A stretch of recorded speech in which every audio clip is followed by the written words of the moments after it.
classic sci-fi series Ghostbusters, there is a scene where you can actually see a porn star very prominently in one of the background scenes. A male porn star. Do you know the name of said male porn star? I want to say Sylvester Stallone. I'm not sure why you want to say it. No, wait, I know why you want to say that. He used to be a porn star before he became actor. Wait, what? You didn't know that? I feel like that's not true. No, he was. He used to be a porn star before he made it Here's big. the Italian stallion. What? Okay, I'm learning all sorts of things tonight. I don't normally learn things at this trivia. Excuse me for a quick Google search. 1 second. Google our friend.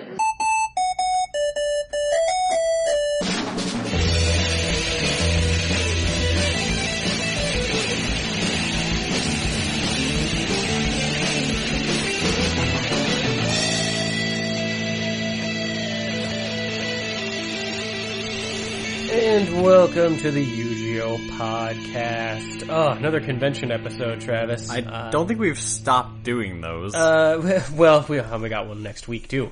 Never-ending conventions, woo! Well, not next week for you listeners. We'll have a different thing. We'll be going to a convention next week, but, yeah, it'll be a different, content for you as we edit that one. But this week, we got our coverage from Let's Play. And who's talking to you about Let's Plans and conventions and all that good jazz? Why, it's me, Nick the Merc with a mic, and my fellow unapologist, Travis.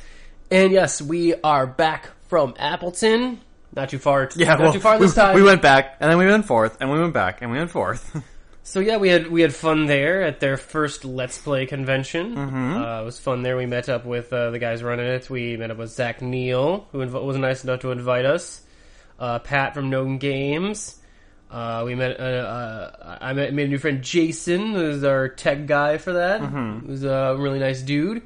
We went down with the AA Battery girls from their from AA Battery Let's Plays, and yeah, it was a fun grand old time. It was fun. I love it fun. I think our most successful panel had been our Geek Trivia contest again. I actually had a lot of fun with Super Fight, but maybe Yeah. it's because I was the one running that one. Mm-hmm. Actually, you held that one down as I got editing done so I could get the Netflix and kill up on time. Mm-hmm. So that was pretty good. That and I gotta screw everyone over with the final match.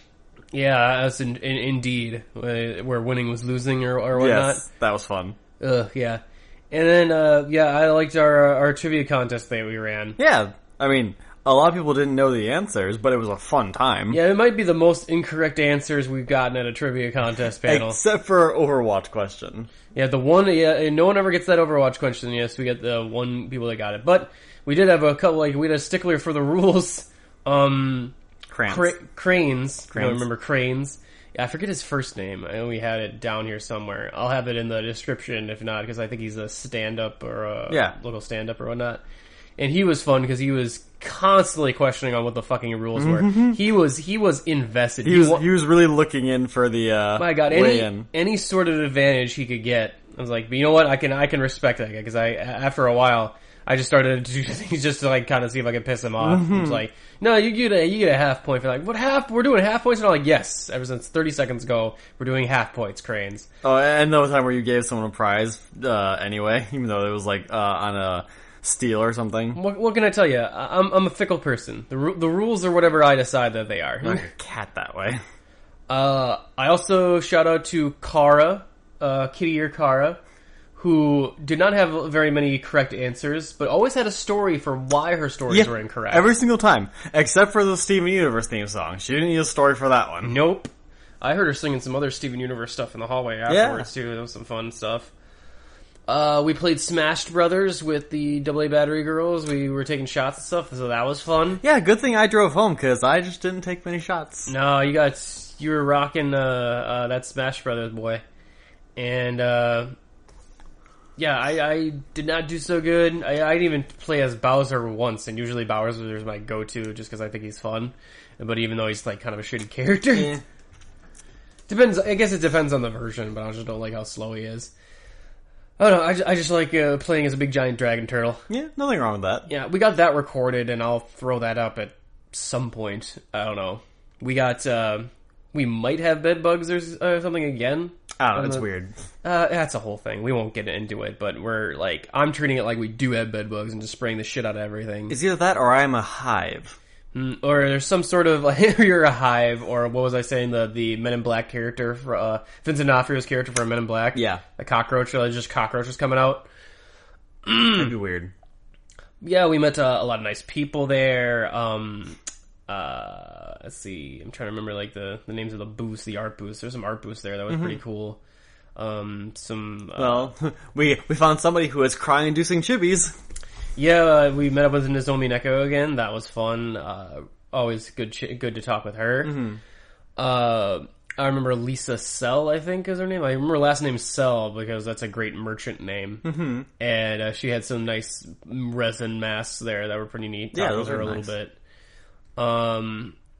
I even talked with the guest of honor, the magic artist whose name is escaping me right now. Wait, we're not the guests of honor? No, we were one of the guests of honor. Yeah. I don't know, did you get a chance to get a, I thought you were interested in getting one of your cards signed by him. I could not find it, and I'm really kind of pissed off because it's like one of the only cards I had from him. Yeah. Which card was it again? Dark Select Shores. It's a land card. Oh, okay. His name is. No, it doesn't show on here. It is Charles Urbach. Urbach, that's right. I was trying to remember. Like, it sounds like some sort of weird German name. He was a fantastic interview. You'll hear him later on the podcast. Our interview with him. He was real fun to talk with. For a first time convention run, we've been at conventions that have run worse for like second or third times, Or even multiple times. Yeah. So Con. I don't have any complaints there. It had a great turnout. Everything ran really well. Mm-hmm. It's still a nice. The Radisson's a really nice location. It's kind of too bad Kitsune got too big for it because it's kind of nice. Yeah. I like running events and stuff and panels at conventions and stuff, but I think with like Let's Plays and stuff, we're gonna have to switch up our game and maybe just get a booth there next year. Because the time I take time out to like show up at the panels and our turnout there, I'm like, we would actually do a lot more. We get a lot more coverage just having a like booth table like we do at PlatCon. That I don't get to do I just don't get to do as much. Like I can't go and hang like for a Magic tournament because I'm like, I don't have the spare 3 hours. Right. But yeah, I had a great time. Thank you again, Zach Attack Neil, for inviting us. It was a great fun time. He was only one of the Zacks there, though. Only the one. Oh yeah, multiple Zacks. I like the swings at the bar. Yeah, that's. I feel like that's a terrible idea. That's a hazard. I don't think that's a good idea. I mean, when you're drunk, indeed, you can't stay on the swing anymore. Well, I would know by like knee bruisings by the end of the night. Just and like possible concussions. Anyway, you said you had a story to tell from the con? Oh, yeah, well, this is more I was going to wait for you to get to our regular announcements, but, I was actually, I was playing some Magic with some guys. Mm-hmm. I did do a tournament with it, which I had to take out a small child. Okay. In my defense, he was coming after me. Mm-hmm. He was trying to kill me. You gotta do what you gotta do, man. Yeah. So, and ironically, he was wheeling and dealing with the other player the whole entire time, trying to get me dead because he didn't like that I played Angels or something. I don't know. Mm-hmm. He's very vindictive. So, at the very end, how this would work is actually each person got a pack, and when someone else defeated you, you had to hand them their pack. And he was just like, "No, I want to get at least one pack, so I'm going to take you out." I'm like, "Wow, you're a vindictive little child." Mm-hmm. I beat him up. Yeah, I took him out in like the very last second with like exact damage. And I got the card Insult to Injury out of it. Oh. Everyone at the table laughed. But yeah, then I was playing with the other two guys that were there. And afterwards, I was kind of walking out. We were all leaving at the same time. And they're like, asked me like, "Oh, what were you doing at the con?" I'm like, "Oh, we run a podcast." I'm like, "Oh, cool. Can we listen on Stitcher?" Yeah, yay. One of the people, finally. And I just kind of did a double take. I'm like, Yes, you can do listen that. to us on Stitcher. You'd be the one person that listens to us on Stitcher. I don't know where our fucking demographic is. Well, I haven't checked it in a while because I can track it by device usage.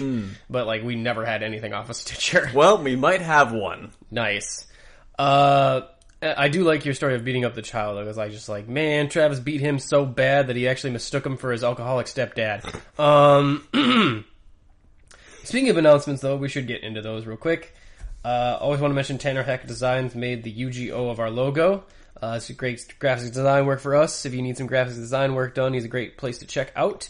Kelly Main, however, did the Isabella the Derpy Dragon for us. Great art commission stuff done. Need any art commission work in that, give Kelly Main a call. And as far as announcements, con-wise, we will be at KatsudaCon next week. Gonna be a lot of fun. This is gonna be our second year there as a podcast? Really? Feels like we've been there twice. Well, you went there 1 year before we started yes. the podcast. Okay, yeah, maybe that's what's fucking me up. Yeah, I'm looking forward to it. We're gonna be running some panels there. It's gonna be a good time. I actually have the schedule here. Ooh. We got, basically it's just gonna be Saturday for us. Okay. So Saturday morning at 10 a.m., we will be in panel room 3 for Podcasting 101. And then at 1 o'clock, also Saturday, we're going to be playing it, Pitch It To Me Anime Edition. We're going to bring back the anime producer, and he will be listening to some anime pitches for you guys, and that'll be in panel room 1. And then also in panel room 1, right after that panel, at 2 o'clock, will be Impressions Workshop. We do celebrity impressions. You just want to hear me do some funny voices and stuff, or maybe learn how to make some funny voices of your own. Come on down. And then for a grand finale at 5 o'clock on Saturday, we are going to be doing the Geek Trivia Contest also in panel room 1. Woo! I like it. Just bring it right to a close there. I like it a lot. So yeah, we'll be running 4 panels all on Saturday. Which is actually kind of nice. I mean, that gives me Friday to just kind of screw around. Yeah. And and I'm sure I'll get some interviews and stuff in between there, but I kind of like having them all be on Saturday. It gives us the most traffic and all that good jazz. Man, I don't even know anything about KatsudaCon, who's going to be the guest there or anything. I actually, We'll find out when we get there. I'm so far behind on our con stuff, but it's going to be a great time no matter what, because we always like hanging with those people. I think we're going to meet the AA Battery Girls again. I think Zach, Neil, and some of the other Let's Play Con people will be there. Gonna be a grand old time. So definitely come down and say hi if you're going to be in the Green Bay area for that. And also, before we get started with our convention coverage, just want to mention, you guys, if you want to help out the podcast at all, you can subscribe to us on iTunes. Really helps out the podcast. What helps out even more is if you give us a review on iTunes. Really helpful. Helps us out with visibility and stuff. And if you give us a 5-star review, we will read what goes on that review box on the air word for word. That is my guarantee. And we actually have one. Ooh. Remember our Team Scrubs from our convention? Yes, who didn't know what Scrubs was. Which didn't know what Scrubs was. So a lot of references were on the table there. They down to the shop covered in peanut butter and bought some more just to add to my collection. Your podcast was so inspiring that I feel like doing this every time I listen to the podcast. Please keep it up so I can buy more peanut butter. Man.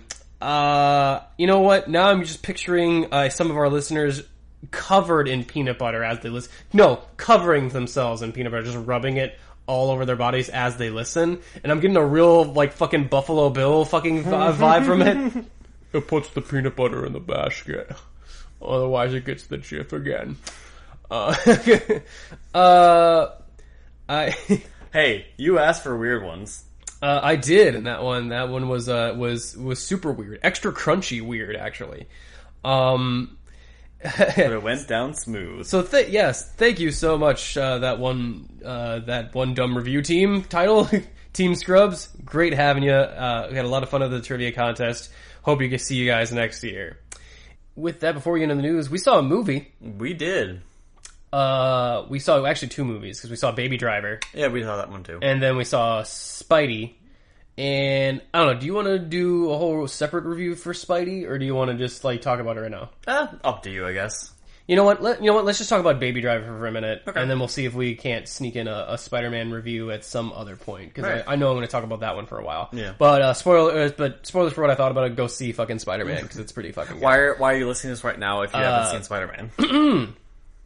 Anyway, Baby Driver was an interesting movie. Yeah.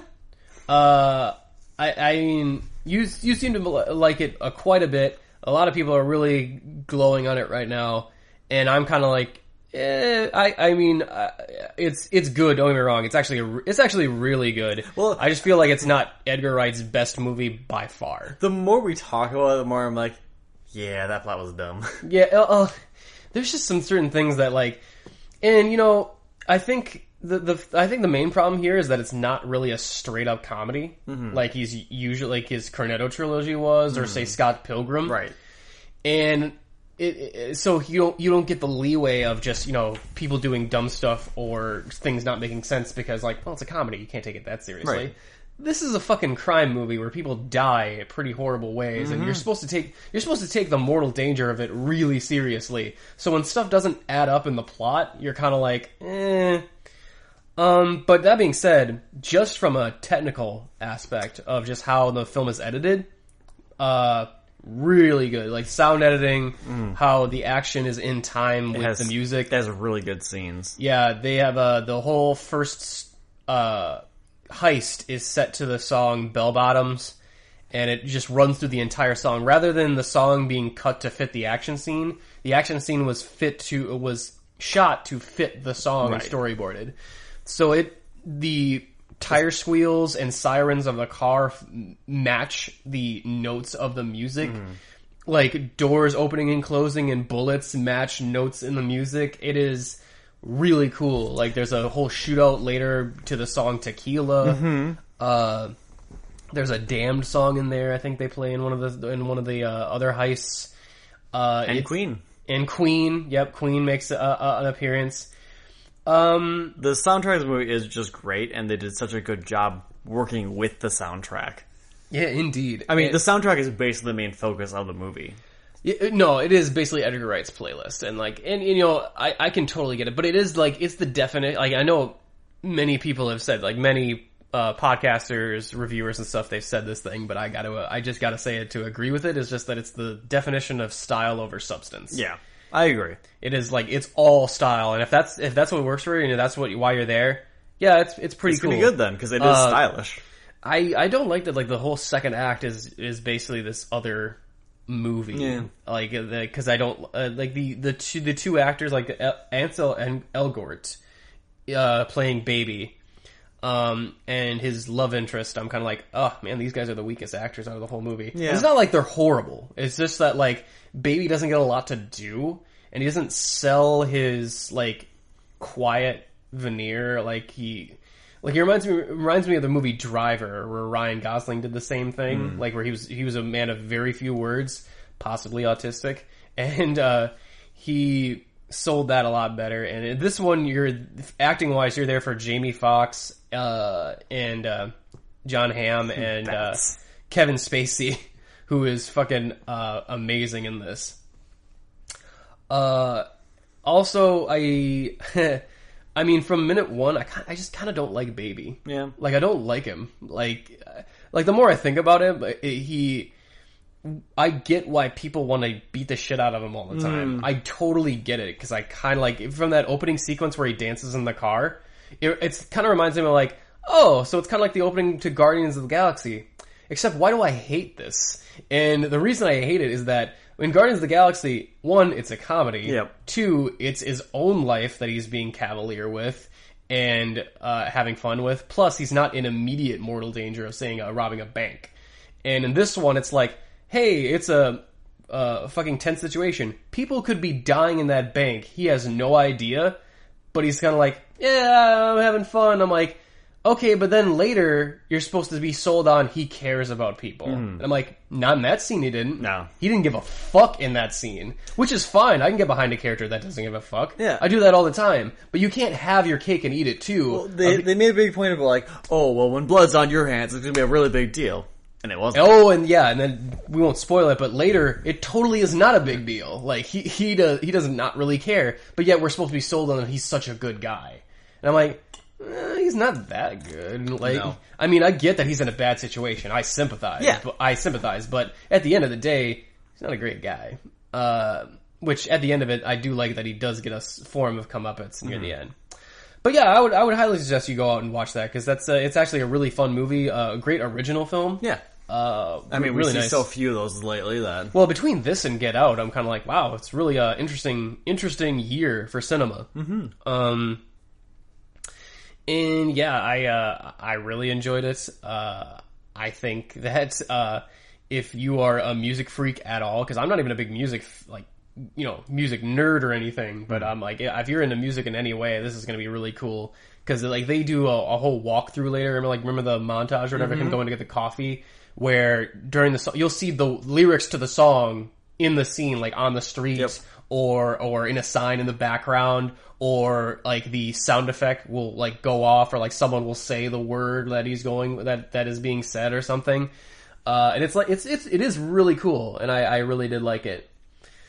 With that, should we just get into the regular news? Sure. Yeah. Oh, so you know what would you rate it? Oh, like just out of curiosity. Top of my head, I'd probably give it a 7. 7? Yeah. Okay. I would give it like I'd probably give it about the same thing. Which would be like a 7 out of 10. I probably agree with that. But yeah, let's just get right into the regular news then. Since we're done with the baby driver, let's talk about another baby, Tom Holland, because he's so young looking. We just saw him in Spider-Man: Homecoming. He was pretty good at it. Apparently, he's getting really into character though, because he's acting like a teenage kid. Apparently, Marvel will not tell Tom Holland who he's fighting in the Avengers: Infinity War. And the reason they are not telling him is because he is notoriously bad at keeping a secret. He gets super excited because he's like this, because he's the young actor playing fucking Spider-Man in a goddamn Marvel movie. Give it to him. I mean, okay, look, I totally get it. Like, if I'm Spider-Man and I'm not supposed to say shit to anyone, like say I'm not even allowed. I wouldn't even be allowed to tell you what I'm doing. But I could be in the chair. Yeah, but like I could be in the chair, and it would be like, you know, his friend in the movie, or you know, like just like should you want to tell everyone? No, should I tell everyone? I just want to get to the point where everyone fucking knows that I'm friends with Spider-Man. Like whatever we got to do to get to that point, because I kind of like it. But yeah, I mean, I just kind of find that funny of just like how on one hand I'm like, yeah, I'm really excited that he's so excited. But with that, I think also we got Futurama. Is coming back, Really? in some form. Okay. So don't get super excited yet. They just said that it is coming back in some form. I know there's a comic book that actually might still be running of it. He said, I guess that the only clarification we have is that he did clarify it isn't a movie or TV show. Okay. However, here and now I promise a different avenue of exciting Futurama news later this summer. I am not allowed to say more or I will be lightly phasered. Okay, I don't know. Probably a video game. Oh, I mean, big deal. Well, if it's in the style of, say, like South Park: A Stick of Truth, Yeah, that's a good game. Where it, with like the South Park games, they're basically like a season of South Park, but in a game form. Right. And I'm like, oh, that would be fucking cool. Like if you did Futurama, but like a whole season of Futurama, but you played it like a video I would game. love that. Or like it's like, you know, even if it was just a Telltale series of like of Futurama, not on like Tales from the Borderlands, I'd be like, okay, yeah, I'd be like super cool with that. I mean, that's would be my guess. I mean, I have no idea what else he would be cutely referring to. Yeah. So there's not more of the series and not a movie. Well, I would be very excited because, I want more Futurama. I really like Futurama. So, I don't know. I'd actually be okay with movies, but I'm not sure if I'd want them to continue the show just because that is one of my favorite final episodes. That ending is super fucking good. I'm not gonna lie, I do like that whole aspect of like, hey, well, you want to go around one more time? Yeah. I like that, like a really good ending line. Oh, here's some fun news. So I don't know if like this was like if we've manifested this into existence, but We do have that ability at times. I was recently on a One of Us commentary for Deep Blue Sea, which was really fun, by the way. You should go check it out at their subscriber level. I think we did one that's actually free. You don't have to be a subscriber for Mortal Kombat if you want to just check that one out. But hey, subscribe to them. There's some good content on there. Should definitely at least for a little bit, at least for one Deep Blue Sea commentary. Just things you're on. Huh? Yeah, I had a lot of fun with that, and I don't know if like we put it into the ether or what happened, but Deep Blue Sea 2 is being developed as a sci-fi original movie. Wow. So yeah, Are they gonna be able to top the death scenes though? Okay, look. I only accept this if in the story we have made the sharks so smart now that they are psychic. Okay. And they sustain off of a steady diet of cloned humans. Like, that's the only thing they'll eat. So there are clone Sam Jacksons running around that have to escape their new confinements because they're the food source for these new Psy Sharks. Because that means, like, in every scene, Sam Jackson could get eaten. Okay, but then we need to have a main Sam Jackson who at some point in the movie bites a shark mid-speech. Oh my god, the tables have turned. And then the rest of the movie is just all the Sam Jacksons realizing they can just eat their way out of their problems and just devour all the sharks. So yeah, I mean, that's pretty, like, I find that really funny. If anyone, one of us is listening, if you want to do a Deep Blue Sea 2 commentary, find someone else. Wow. This is gonna be so bad, dude. It's gonna be so bad. Of course it's gonna be bad. I But don't you like bad movies. No. Like, I like bad movies, but that's why I like Deep Blue Sea 1, is because I like bad movies. Deep Blue Sea 2 is gonna be the Sharknado level bullshit. I'm like, no, I don't want to watch this anymore. Well, then I guess we'll just have to wait for it to come to Netflix, and then you won't have a choice. I'll tell you what, like, doing our luck, if we do go to Austin next year and this drops at around the time, You're gonna have to go see it like, anyway. God damn it! Gonna do another shark movie again. Fuck. Like, I will never do Deep Blue Sea 2. Never! Hey, it's either this or we can review Sharknado 7. Deep Blue Sea 2 it is! But yeah, super fun. Let's see. I had one more story here. Apparently the details of the Spider-Man and Sony movie deal, like, apparently it is just kind of got released right now of like what the actual deal was, and like what's the deal between Marvel and Sony. It's basically what we knew so far. Okay. Like, I mean, I'm pretty sure going forward that there are no plans for Marvel to, like, make any profits from any of the movies. They still get all the merchandising rights. I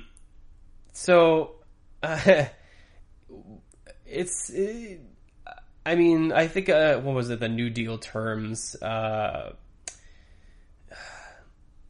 So alongside this, there's a shifted creative relationship.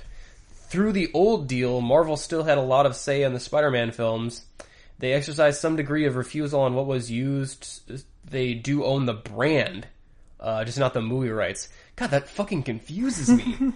Like, what? You own the brand of something, but not the... Okay, so and Kevin Feige was consulted on Amazing Spider-Man's 1 and 2. Maybe not enough. Or maybe he totally fucked those movies on purpose. Yeah. I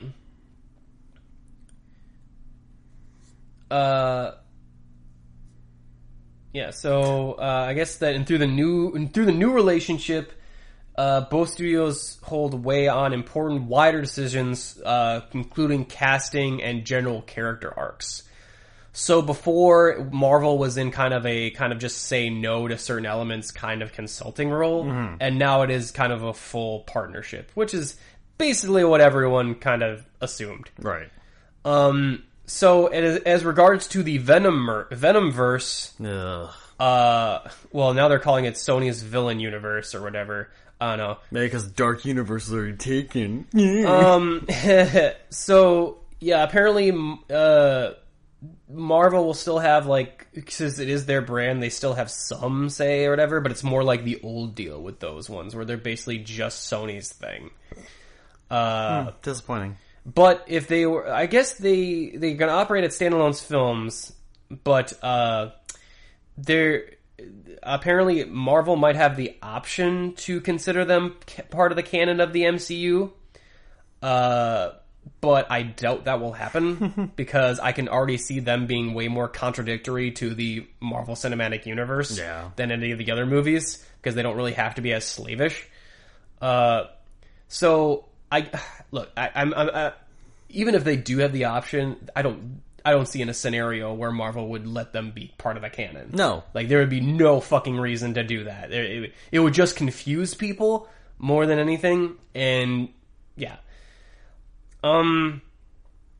So I don't know what this means for the future, because they have Spider-Man for the following films: Civil War, Homecoming, Avengers 3 and 4, and then Homecoming 2. So it's 5 movies in the deal that Holland is contracted for, and he actually is contracted for a third standalone movie, but it might be a little too far off to hammer down if that's going to be Marvel-centric or not. And to use this version of Spider-Man in their movies, Sony would need permission from Marvel. So that's probably why we're not going to see Spider-Man in their version of the Venomverse, because they can't use the current one. And that, like, oh man. Well, they could if they wanted to play by Marvel's rules for their other movies as well. Right. But I don't think they want to do that. Why? So, They'd make money. So, yeah, I mean, look, I guess we'll deal with this when we get there. Okay. We'll deal with it when we get there. Sony's gonna make some shitty fill-in movies or whatever, but we have Spider-Man until fucking Avengers 4. We got 5 movies of fucking Spider-Man in the goddamn Marvel Cinematic Universe, dude. I can live with that. That's a good chunk of time. Let's enjoy the ride for a little bit before we worry about the inevitable car crash that Sony's gonna get into. And we'll probably end up somehow killing Uncle Ben.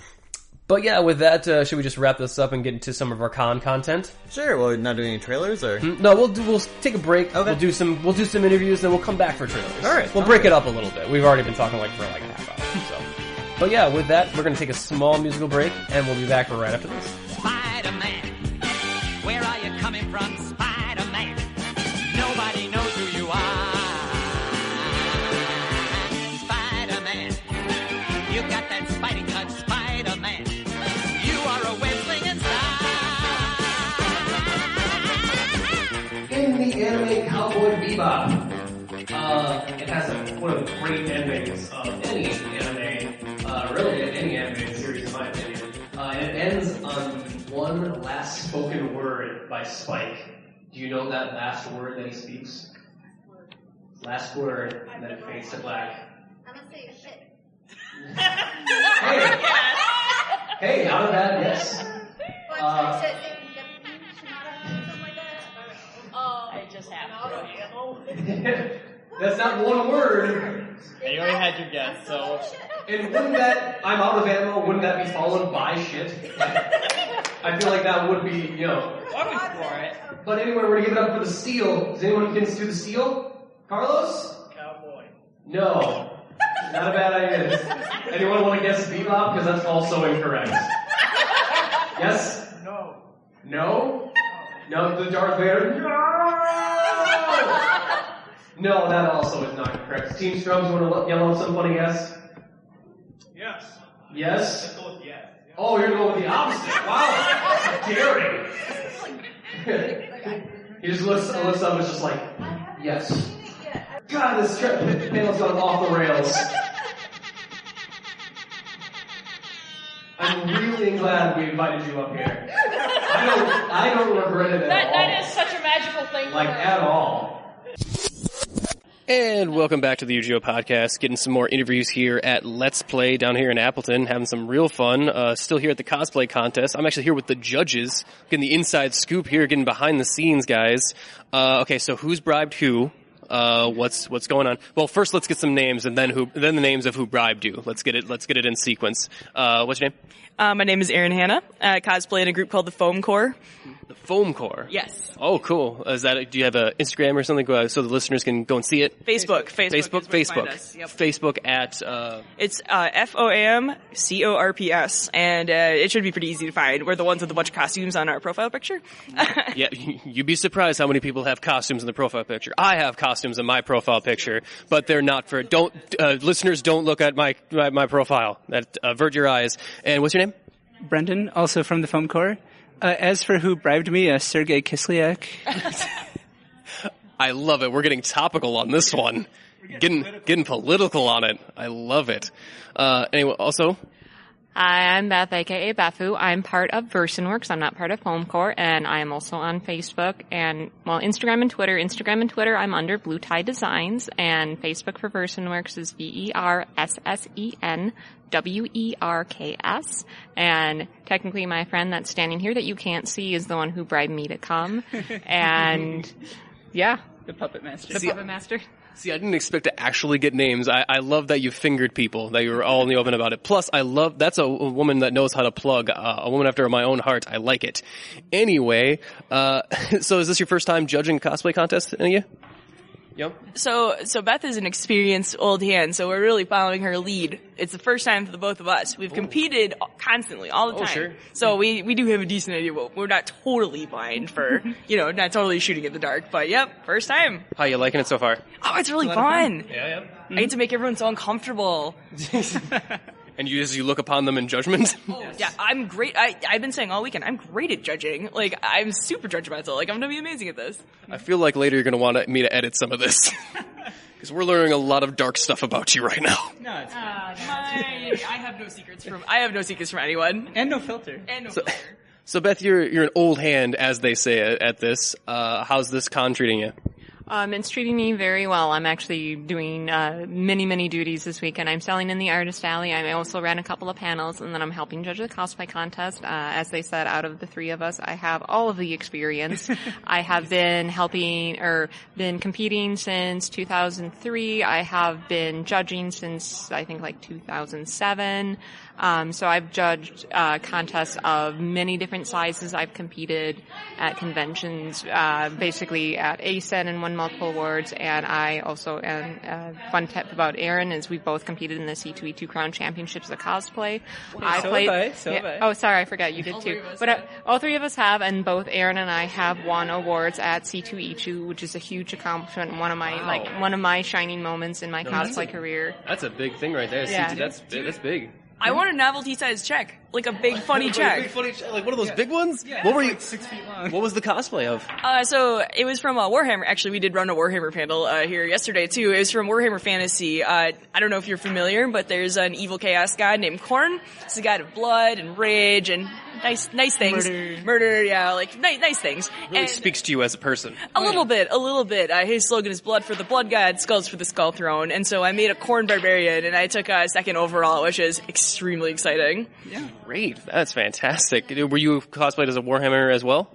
No, I've actually never cosplayed Warhammer. I'm the weird throwback person. Okay. And I actually cosplayed as Vampire Hunter D from Vampire D. I was D, yes. Oh. So pretty much I was running around in a full pleather She had the mouth bodysuit. in her hand. And I had Lefty, or as I call him Lefty, the little hand demon that talks to D. Nice. And I had my cape was made out of 14 yards of silk. Yeah, well, the listeners know that I always love a little D in my diet. Rim shot. Anyway, yeah, so is there anything you look in particular when you're judging cosplay? Is it just Yes, actually. Depending on the level of the person competing, we always basically judge based on the level. So people who are just starting out, we're very kind and gentle to, because we're not going to compare you to someone like me who I've done multiple competitions. I'm a master level cosplayer. It's not fair to be like, well, why doesn't your stuff look like my stuff? You should look like my stuff.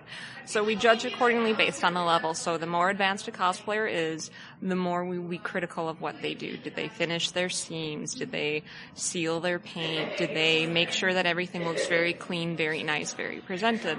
Where if you're a beginner, it's just like, okay, well, their edges may be a little rough, but, they did this really well for their thing.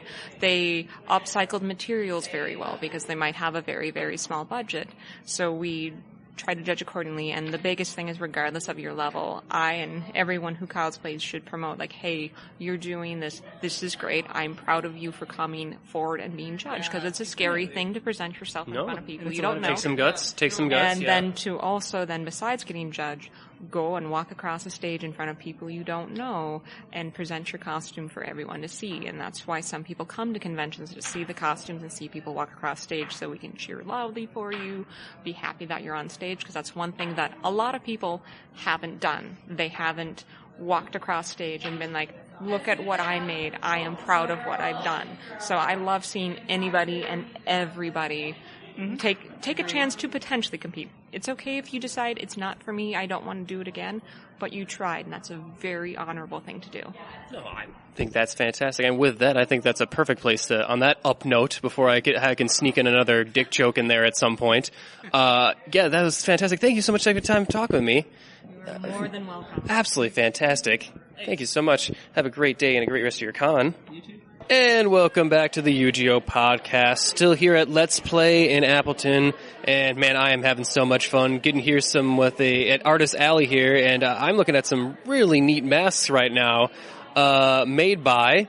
My name is Lisa Sell. Lisa Sell, and you're selling your wares here, really? Yes, I am. So, I gotta admit, I love the name, making me think that you're a merchant from some sort of video game, like Lisa Sell. I like it. I like it a lot. Thank you. And now, what are these masks made out of? There's some sort of resin, am I correct? That is correct. I sculpt the original in epoxy sculpt clay, and it's a 2-part silicone mold is done, the resin cast, and I hand paint every one in acrylic. Wow, that sounds like a lot of work. It is. Especially the level of detail on here. I see like some sort of dragon mask. I see like some sort of bonehead. Like I see a demon thing down there. Even think I see is that Cthulhu down there somewhere? Of course. You gotta have Cthulhu in here. So if I wear that and people look at me, do they slowly go more and more insane? Like, one would hope. I would think. I mean, I would only think that would happen. So, obviously, you've put a lot of work into each one of these masks here. You've obviously been doing this for a long time. You doing conventions for a while? Yeah, I think I'm on my about 7th year now. 7th year? Yeah, but this is pretty much my first full-time year, full year doing full-time here now. It's your first time full-time. Okay. Right. I was actually doing a full-time job and doing this on the side just with a couple conventions, and then slowly growing it over about a 4-year span, and now I've been trying to take it more full-time. Wow, okay. Real ambitious. Real go-getter. I like it. You gotta be. So yeah, I also see not only just masks here, but I see little pins down there made out of metal, look very sharp, in case I need to do up my hair, but also a secret weapon in order to stab somebody with. I like those. What are those made out of? They're actually real clock hands. I've been branching off into steampunk art as well, which is why I have a giant, 46-inch wingspan metal dragon on my back wall as well. Yeah. For those of you listening, we'll get some pictures for the Instagram so you can see it, because it's really badass looking. I like the steampunk dragon. So those are clock hands on the pins, though. Yes. That's super neat. I like that.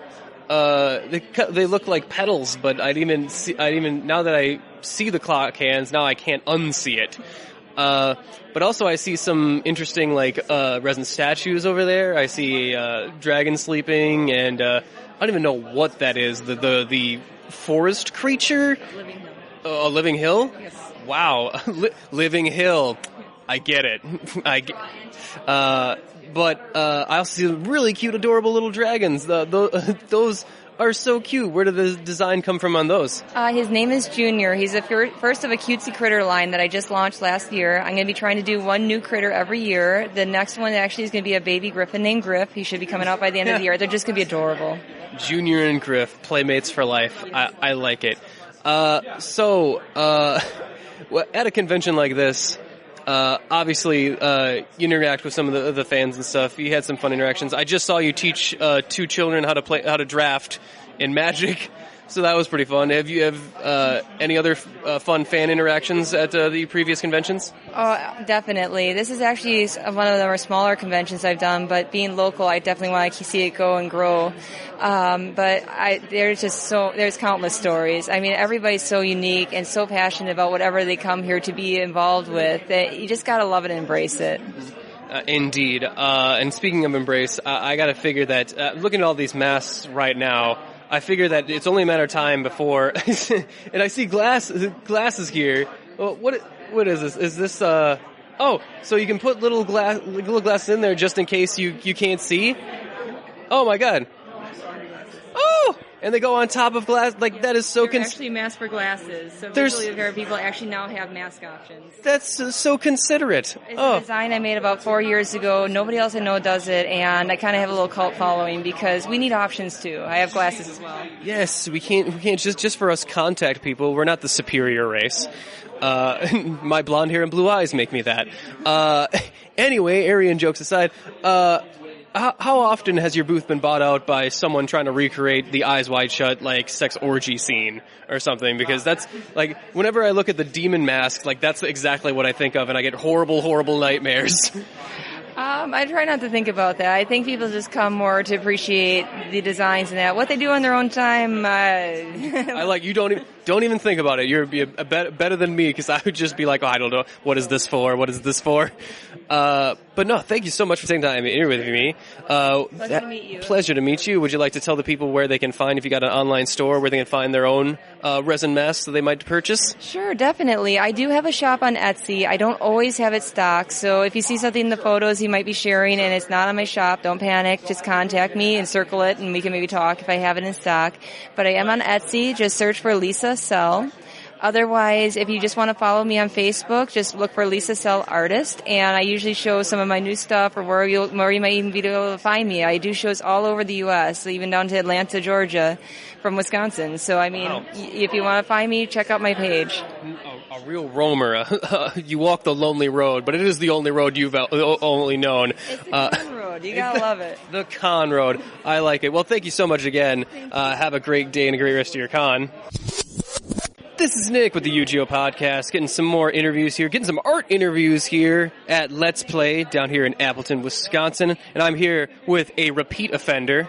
That doesn't sound right. Nah, we'll go with it. But Nozomi Neko. Hey there, guys!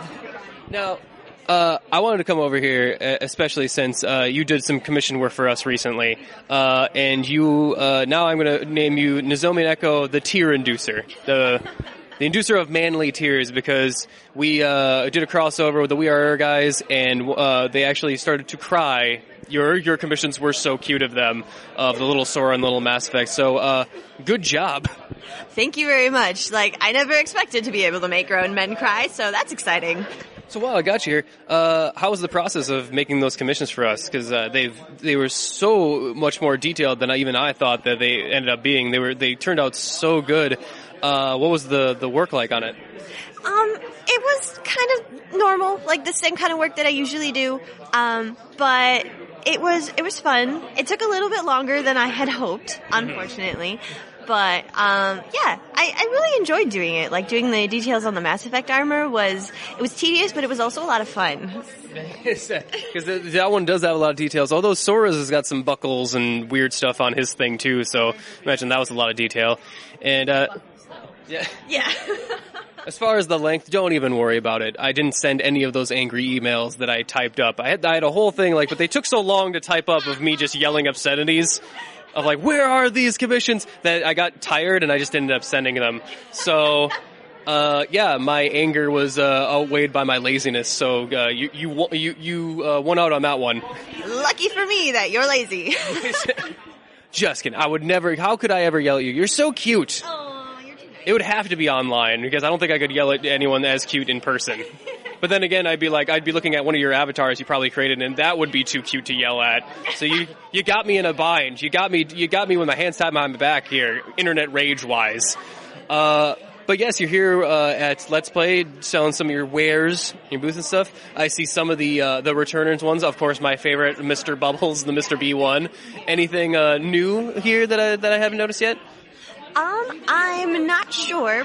Probably, if there's anything that you haven't seen, it would be the new D&D class stuff that I'm working on. Oh, cool. Yeah, got the charms down here. They're double-sided, so they've got a character on one side and the class on the opposite side. They also come in small prints and buttons. I've only got one party out so far. I've been working on more classes. I want to get a boy and a girl in each class eventually, but that's a process. I like it. The Would You Kindly one, that's jumping out at me. I didn't see another BioShock one. That's a little scary. That's a little dark for your style. Spoilers also, but yeah, that's interesting. With that, how's been business? Is any prints selling more or less at this con, at a gaming con? Because you've done a bunch of different types of cons. Yeah, this is my first gaming con, really. Is it? Yeah, that's primarily games and stuff like that. It's been really slow so far. I haven't really sold a whole lot of anything yet, but I'm hopeful that it'll pick up soon. And, with it being gaming people, I'm really hoping that the BioShock ones will do pretty well. Everybody really likes Mr. Bubbles, so hoping somebody will like that, or the D&D ones, because, it's kind of one of those cons, so. Sure. Do you play any much board games yourself? Usually I do. Haven't really got the chance to play here, but, my friends and I will get together a lot, and we'll play Betrayal at the House on the Hill. Nice. Super fun. Love that game. I'm always the stupid little boy, and, I died from grave dirt twice. Who does that happen to? Well, anyway, I hope your weekend goes well for you, and you get a chance to play at least a couple games. You gotta play at least one or two at a gaming convention like this. But yeah, even if business does go slow, we're definitely going to commission you again in the future. That is for sure. So be on the lookout, because I'm going to make some more men cry, and we're going to team up, and we're going to get some of those manly tears. They give me power. I drink them on a constant basis. You don't need to know why so many men cry around me. You don't need to know. And neither do you, listeners. We're ending this interview right now. Right now. Anyway, have a great day and a great rest of your con. You too, thank you. All right, that got weird. How do you make grown men cry, Nick? And you drink all their tears all the time. It involves a lot of lube. All right, this is Nick here at Let's Play Con here in Appleton, and man, I am just waiting here for the cosplay con to start here with some really cool cosplays. I got a Jack over here. I see handsome Jack. I see Rick getting rickety wrecked over there. No? Yes? I see, adorable little Gamora and Star-Lord. And of course, a favorite of Overwatch, May. But we'll start over here with Jack. Jack, what's your name? Handsome Jack of Hyperion, obviously. Obviously, but if you were a cosplayer, like if I was going to put this on an Instagram tag, promote you or whatever, what name would I put then? My name's Allison. I'm on Instagram. I'm Allison Whitechapel. It's Allison, Allyson, then White like the color and Chapel like the church. Whitechapel. Now, you do sound like an anime character of some kind. I do, don't I? So I love the Jack cosplay. I really like the ink work to make you look kind of like that cel shaded look. What is that? Is it some sort of toner or something? On the clothing, it's actually acrylic paint mixed with a fabric medium, so that I can still wash this and iron it and things like that. And just lots of tears and crying and painting while watching RuPaul's Drag Race. Now, that's a crucial element, I hear. You can't do it without watching RuPaul's Drag Race. It's absolutely necessary. I love the hair. Thank you. The hair is exactly the right. Even the wave is the number of parts is exactly right. How long did that take? Actually, wigs and makeup are my forte. I do have a cosplay group that I go to Anime Central with every year, and I do all of their wigs. You were just there. Hello, welcome, old friends.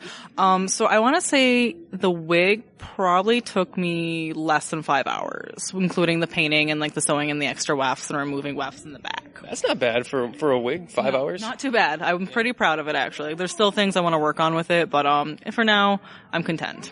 So in the eyes, is it different colored contacts you have? Okay. Or it's just like, oh, I have 2 different colored eyes naturally, so I guess I always have to cosplay Handsome Jack. I woke up like this. No, they're 2 different contact lenses. Oh, that's cool. I have a pair of red ones that I do for Halloween or when I ever want to get sympathy for people who think I'm an albino already. I like that more over here. It was like, oh man, that's the saddest thing I've ever heard. Thanks for the pity sigh. I like it. As long as you're sorry, it only hurts my soul a little bit. Anyway, we're going to go over here to May. May, hi. Hi. What's your name? My name is Emmy. I go by Cosplay by Emmy on everything. Emmy, Emmy on everything on all your social medias? Or is it at Emmy by everything at? Oh, no, on all my social medias. Oh, okay. I just don't want to confuse the listeners at all. I'm sorry, I confused you all. Yeah, that's all right. If you're playing May, you're confusing a lot of players already. And you're going to be, bringing up those ice walls. I mean, I didn't want to bring it up right here.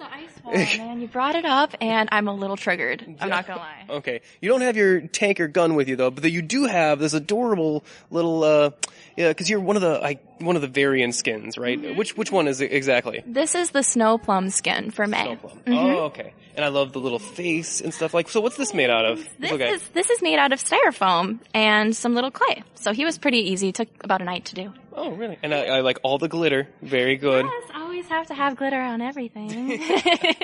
Glasses real or fake? Fake. Fake. Okay. I have contacts in. They're working for you. Okay. Oh, yeah. I'm thinking that might have to be your regular look. Oh, thank you. I could do this all the time. So, is it hot at all in that getup? I want to die. It is ridiculously warm. This is definitely a winter cosplay, but no, not today. Yeah, I'm getting hot just looking at you, but I thought that was just because you're so physically attractive. Anyway, I appreciate it. Anyway, not flirting, just stating a fact. If I was flirting, I would direct you to how I'm slipping her a number right now. Listeners, you don't know that I'm not. This is true. You don't know. So you having fun at the con? Lots of fun. This is, it's the first one, so it's my first time being here, and it's a lot of fun. A lot of friendly staff, a lot of friendly cosplayers and people. I'm having a great time. Yeah. Get a chance to play any games at all? Not yet. I've been so busy. I had a panel this morning all about how to start cosplay and make cosplay a business. And then now I'm here. Oh, cool. So I haven't had any downtime. How was the turnout for the panel? Pretty good. More than I expected, actually. So that was good. Very Great. Intimate. It was nice. I had a good time. Inspired a lot of people to make some costumes, get sewing. I really, really hope so. That's the goal for me, to definitely just get out there, and if you haven't done it, do it. Do you do a lot of panels?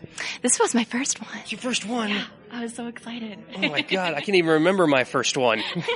You gotta start somewhere. I'm so old. I doubt it. You don't look old. You're fine. That's just because I have that Benjamin Button syndrome. I'm actually like 82. Whoa. I still say like whippersnappers and like yeah, like groovy. Yeah, I'm gonna go. I'm gonna let you go. I'm gonna go have a mint julep and some of the really old drink. I don't even know. But it was a pleasure. It's a pleasure talking with you. You as well. Thank you so much for the interview. Thank you so much. Of course. I'm gonna sneak over here and talk with Lady Rick over here. Oh no. I really like the Rick cosplay here going on. Thank you. Oh, she even gets the burp and committed to character. But I love the props you use. You have the ray gun and the portal gun. Like I don't even know what it's called. It's like I guess the portal device. Yeah. It's the portal gun and the laser gun. I mean, what do you want from me? People think it looks cool. I don't know. I mean, very laser nice. gun, the portal gun's good for where I need to go, and the laser gun is what I use when I gotta get there. I don't know. What's your name? Lady Rick. Lady Rick. Yeah, I'm Lady Rick. I'm from Dimension S069, which is it's exactly the same as the Rick and Morty universe. You know Rick and Morty all day. You know Rick and Morty. I think I see Parallel Universe 69 Morty right now. Oh, geez, Rick. Oh, man. Oh my God, I have these boobs. They're everywhere. I told you to stay in the bag. No, you don't understand. I told you to stay in this there. underwear. It's rotting up on me. I don't use the straw, Morty. Use the straw. I don't know what that means. Thank you.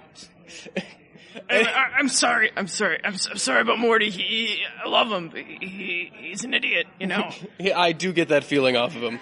But anyway, if there's any listeners still listening after that, do you have an Instagram or whatever so they can see your cosplays at all?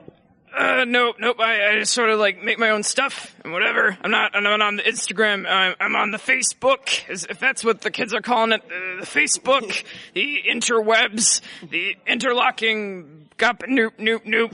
Where's that at on the Facebook? On the at Facebook. Lady Rick? Nope. It's by a different alias because when I travel across dimensions, I really need to change it to Ellen. Yeah, Ellen. I get it. I totally get it. Yeah, Ellen is the name I used to stay from the Citadel or whatever. Because that's not what Lady Rick's about. It's not what I'm about at all. All right, well, I'm going to let you get back to waiting for the cosplay contest. Hope you do great. I would vote for you. Have a lovely day and a great rest of your con. Thanks, Lady Rick. Lady Rick. Man, now I need to team up and find a tiny Rick. I'll be right back. Put your right foot forward and your left foot back, then fucking slide around like on a Nordic track. Move to the left, step to the right, wiggle your elbows and look up into the light. It's the Rick dance. It's the Rick dance. Do a twist, then do a turn. 1, 2, 3, you just gotta learn. To do the Rick, you gotta jump up and down, bend your knees, and make this sound. Wubba, lubba, dub dub. It's the Rick dance. It's the Rick dance. Slow Mobius, hit me with the clock beat.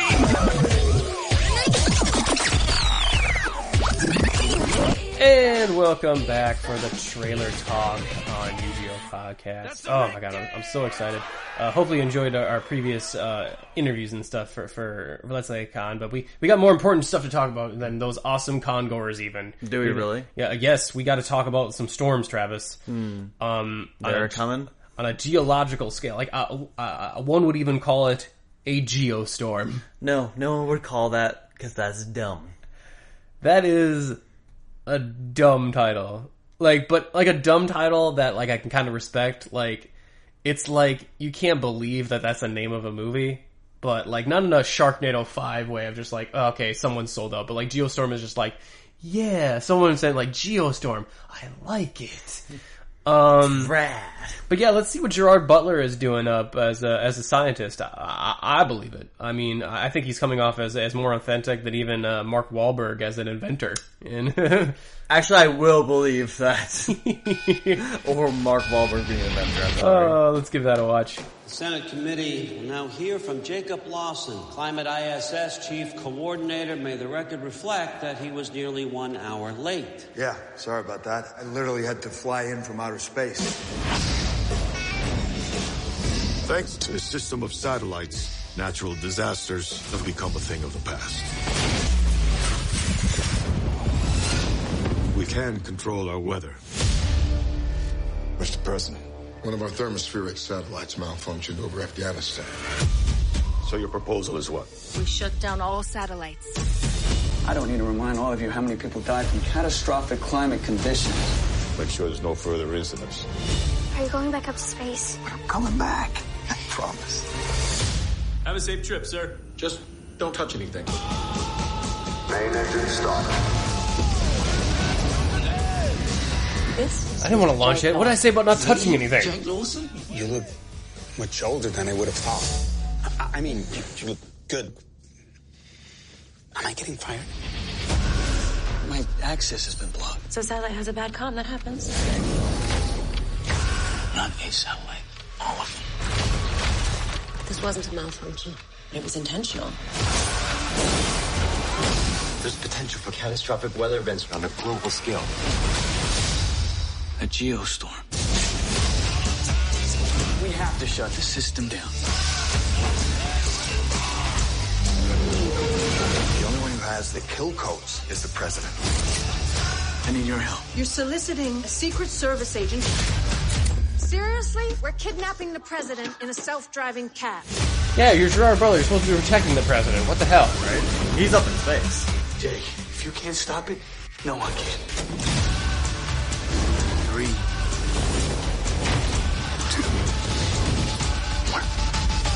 1. Come on, baby. Okay, so that was the trailer for Geostorm. Man, it must have been a couple of years since we've seen an apocalypse movie. Yeah, I know. I'm gonna watch this fucking movie. Yeah, I know you are. Okay. Now, what I love about this trailer is that this movie can't decide even what fucking movie it is. It switches what movie it is, like in between fucking scenes in the trailer. It's like it's a disaster film, like about weather. Okay, I'm like, oh, okay. No, wait, it's a disaster movie in space where he's got to fix stuff. It's like Gravity. Like, oh, okay, that's an odd element to throw in. Yeah, okay. And then it's like, no, but we got to kidnap the president for the kill codes. And I'm like, what movie are you? You got 3 movies in here. Pick one of them. All possibly with a different cast of characters as well. Look, and I like the effects here. I mean, I like a good destruction effect, like with just like, see all those tornadoes come down, and obviously with the music, they're not really taking this movie very seriously. No. I love the fact that they made satellites, and that someone takes them over like a Bond fucking villain. And just wrecks that shit, like, malicious. Like, this one, at least, there's a reason that nature is, like, malicious and kind of a dick, rather than just, like, global warming or whatever in Day After Tomorrow or whatever, where, like, cold was literally chasing them, and they had to outrun it. I think this movie could be a lot of fun. I will admit, though, that very first scene where they show, like, the satellite opening up and, like, just clearing up a storm was kind of cool. Yeah, that's kind of neat. That's a neat concept. Although, like, man, if you do that, a lot of problems can be solved. Like, imagine, like, you can control your weather. I'm like, okay, can you control it, or can you just stop natural disasters? Because if you can control the weather, that's pretty rad. Yeah. You're going to solve a lot of problems like that. Yeah, like war. Yeah, well, war, like, droughts. Hey, suddenly those aren't a thing anymore. No. You don't have to do you have to do that. That'd be kind of impossible because we have a finite amount of water, amount of fresh water. Yeah, so but we don't have to like throw it all in one spot. Yeah. Like London has had to get rained on every day. It's fair. Yeah, but Nick, I'm talking about fresh water. If it's in London, it's not fresh water anymore. I'm sure it's fresh before it touches any surface before on London. Sorry, any London listeners, but your town is gross. It's dirty. And yeah, I kind of like Gerard Butler feels right at home in this B movie. Oh, of course. No, he belongs there. Andy Garcia he should be down protecting the president. But... Andy Garcia is the president. I'm like, oh yeah, he's still like everyone here is the exact right level that they should be here. Like, there's no like A-star like slumming it. Yeah, like if it was like Tom Cruise, I'd be like, what are you doing here, Tom Cruise, or anything like that. Like, no, everyone here is about the level that they should be. You're asking why the Mummy isn't there? He's holding back. He's too busy making faces. Like, he has the same device to control weather, but it can only make faces in sandstorms. He's not there yet. He hasn't cracked the code on the technology. This seems right up my alley for like really dumb movies with big special effects that I'm like, yeah, I'm gonna pop a beer and just like and sit back and catch this because this is gonna be fun. You interested in watching it with me? Are you gonna make me? Ma, we have fun making fun of movies together. True. We got through Backcountry together. Yeah, but with that, I don't really have too much else to say about it. I mean, I'm just kind of excited for it. Hopefully, it won't take itself too seriously and just kind of keep it moving. You know, I feel like that'd be impossible. Should we move on to our next trailer? Sure. I only got one more, unless you have one. I do have something. You have one? Yep. Okay, well, we'll do this one first. I want to catch you up on Marvel's Inhumans. All right, because they're gonna have their ABC is making throwing this some money at it. They're having a whole IMAX shot premiere in theaters for the first 2 episodes. Wow, it's gonna be a big deal apparently. So yeah, let's check out ABC's Inhumans. Sooner or later, the humans are going to find us up here. You should have known this day was coming.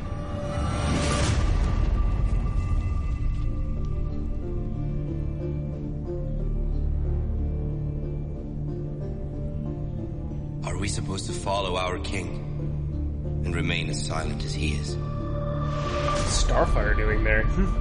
We need to go to Earth now. We've been hiding here too long. Let's go to our rightful home. What is If we his were accent? on Earth, we would have a glorious planet to live on, thrive on. You're talking about betraying your brother. You're talking about treason. Bastard, you're blind to his intentions. Right or wrong, he's dangerous. What I'm talking about is freedom. Freedom for all Inhumans. Are you going to use your voice to kill your only brother? Stop it! Kidnapped by a bear? Lockjaw! Oh, hold on.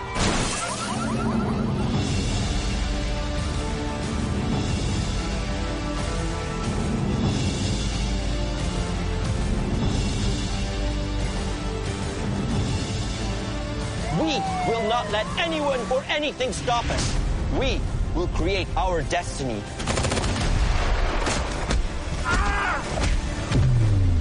Nothing can keep us from being free.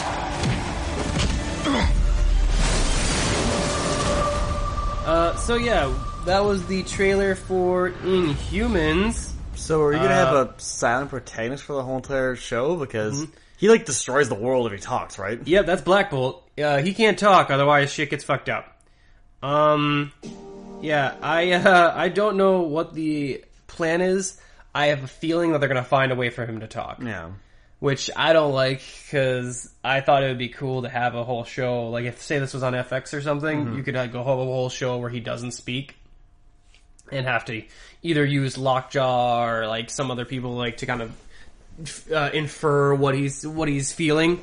Yeah, but it's a little bit above ABC's pay grade. Oh yeah, and it's well, not above their pay grade because they get a lot of money. True, like they're a network. I know they have money. Why does this look like shit?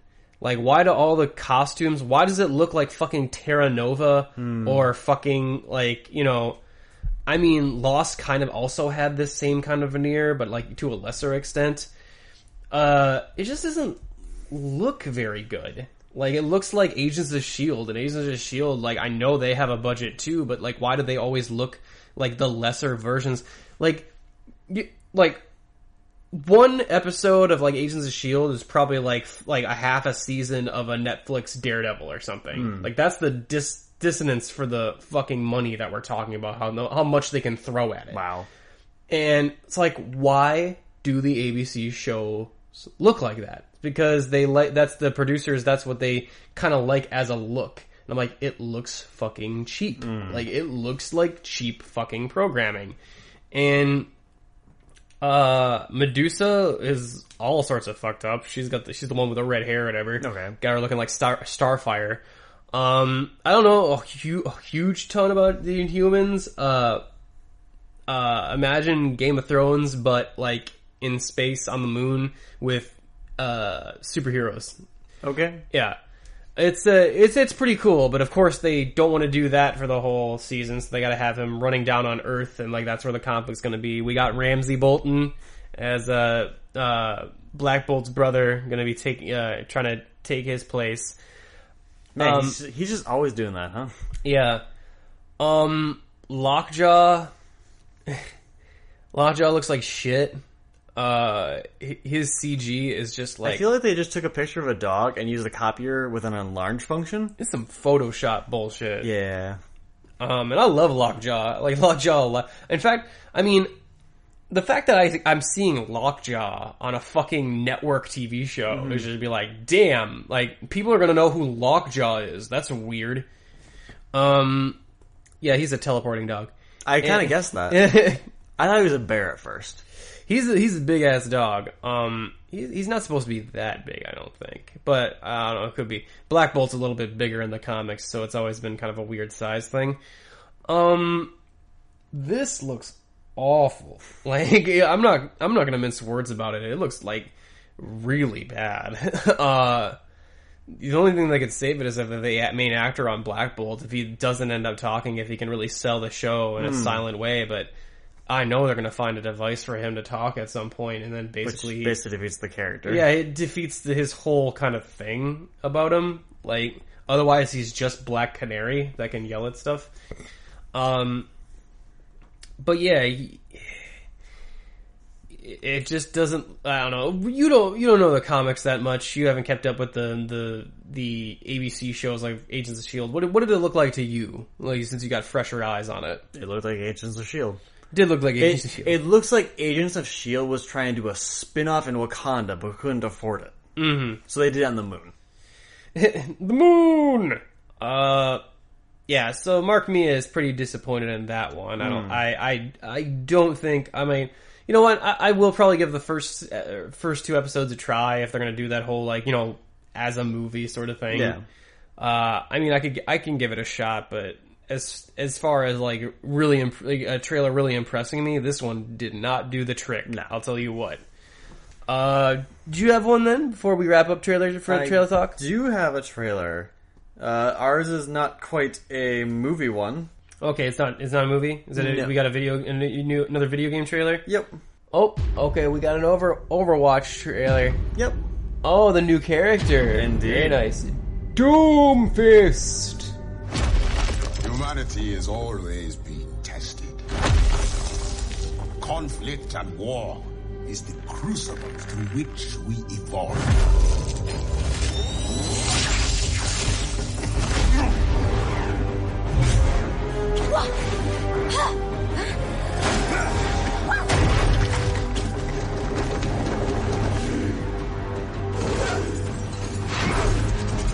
Let me get the door for you. Uh-oh. Whoa. Genji, you're not that fast. Every battle makes us stronger.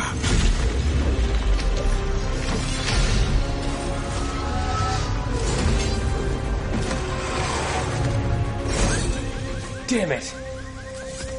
I take off my shirt to get extra power during this anime sequence, but I can't. It's like attached on.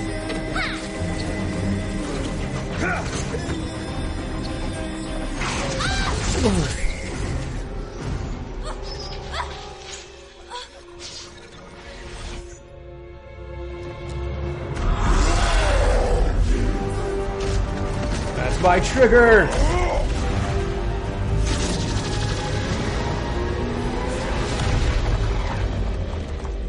Those who fall will be forgotten.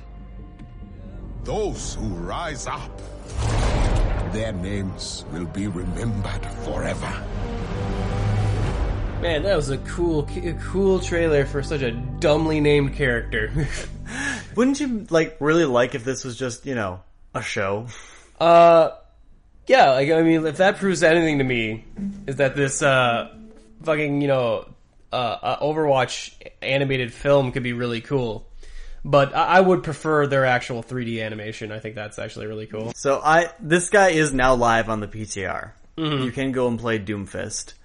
I think you'll like him. He's got a big fist. He has a big fist. He's good at fisting. So this has me excited. I wanted to get one of the new DLC characters that I actually like.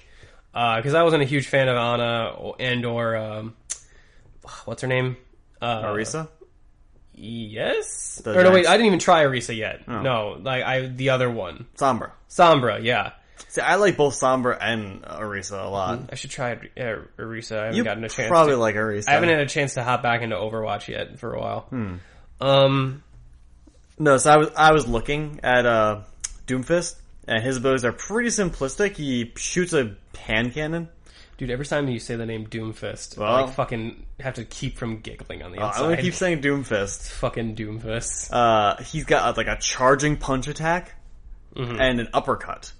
and then he has a passive that like gains him shields whenever he hurts someone. And Doomfist, Ultimate, he basically jumps in the air and has a meteor impact. Oh, I see. So, obviously he's an attack character. Join in my band, Doomfist.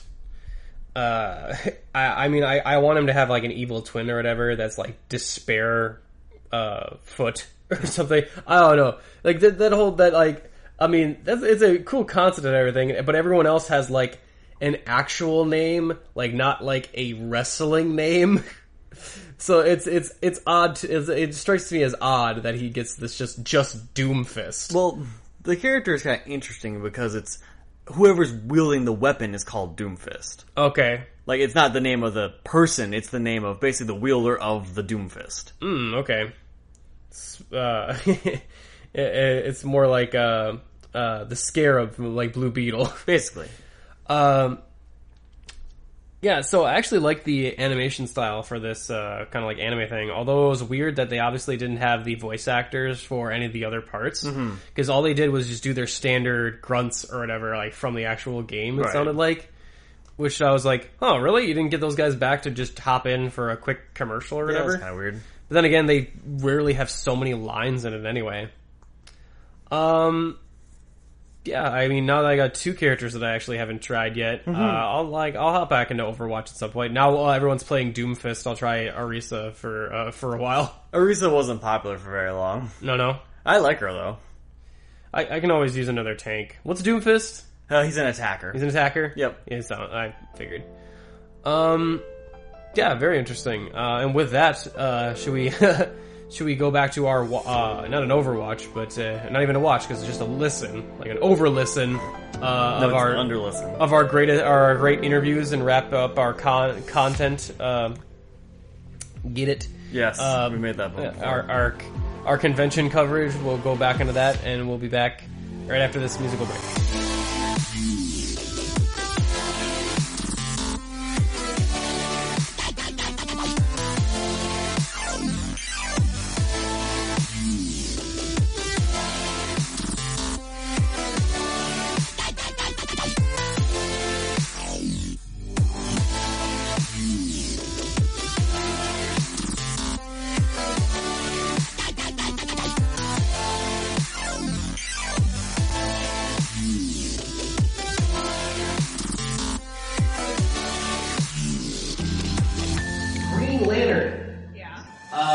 Every superhero's got a weakness, right? Well, Green Lantern's had a couple over the years.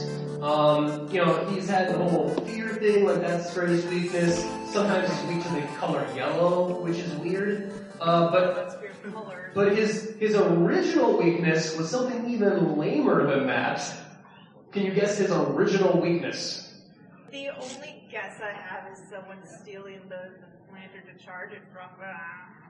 No, I told you that's out there. His greatest weakness is not petty larceny. What about women? I mean, that's still actually not as lame. No, it's still not as lame. Alright, we're gonna give it to Team Scrubs. What's the guess? Wood. Wood is 100% correct. He is weak to wood. Yep, that was a thing. Dude, I know it sounds made up, but he was weak to wood. I knew Wonder Woman's weakness thing, but No, you don't get I've it. never even heard No, of it. no, you just get the seal. Off the seal, boy. You can win some wood later, but that's at the 18 plus panel. Hit me up later for it. It's Oliver Wood. His weakness is not Oliver Wood. But his weakness is James Woods. Because you're saying you get some wood later. Is the wood Oliver Wood? No. I'm uncomfortable with this joke now, so we're gonna move on. So that we can invite him back next year. Hope you don't mind. Anyway. I was being really clean about it. Like, like a poster. I know, but I was trying to figure out a way to come back at you with another joke, but the wood has got me just, there's nothing in here but dick jokes. Now it's his it's all, that's it. You're It's just petrified running. wood. I'm petrified wood. Okay. Something about bark being worse than your bite. Oh my god, this is wrong. Are you getting the little red blood?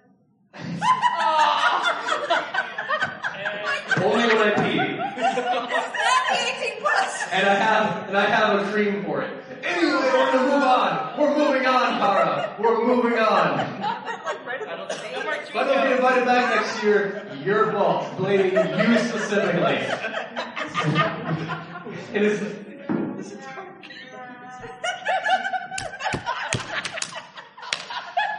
Oh my God, we have another hour in here. I'm trapped in here for another hour with you people. Yay.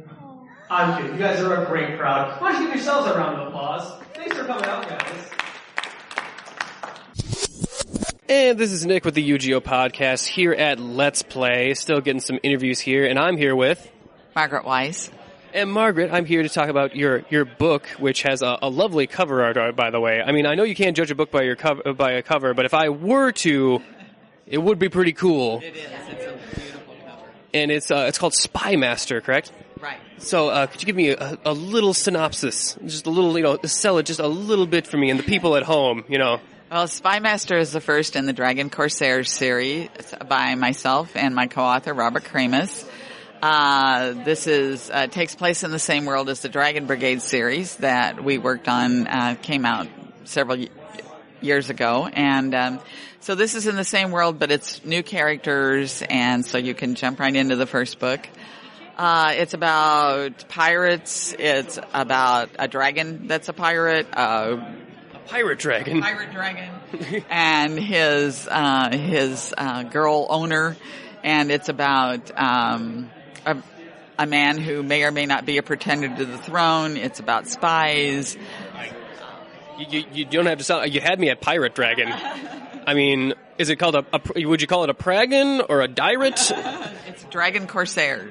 Oh, okay. Well, I would have gone with pragan, but I'm not the writer. I don't mean to tell you how to do your job or anything. So, you have a co-author. So that's interesting. I've actually never talked to anyone who's co-written. I've talked to a couple other writers. What's it like working and collaborating, writing-wise with another person? Do you live in the same area, or is it over online? Nope. I started, my first co-author was Tracy Hickman back in the days when we wrote Dragonlance, the Dragonlance novels. Okay. That was back in the 80s, and so I enjoy working with co-authors. Tracy and I wrote miniseries together, and he's now working for thevoid.com, so I'm working now with Robert Kramus. And we've been friends, Rob and I, for a long time, and just decided to get together and came up with this world with floating continents and ships that fly through the air and dragons that are pirates. That sounds super fun. Do you just is it just kind of a get together and you guys brainstorm a couple times a week sort of thing, or? Yeah, he lives in Ohio and I live in Wisconsin, so we send lots of text messages and emails, and so we're working on the plot. We just finished the second book. We're working on the plot for the third book right now. Mm-hmm. So you gotta probably worry about spoilers in just case one of those texts gets missent. Suddenly, Grandma Ethel's like, "What? No! Spoiled yet again." Dang you, autocorrect.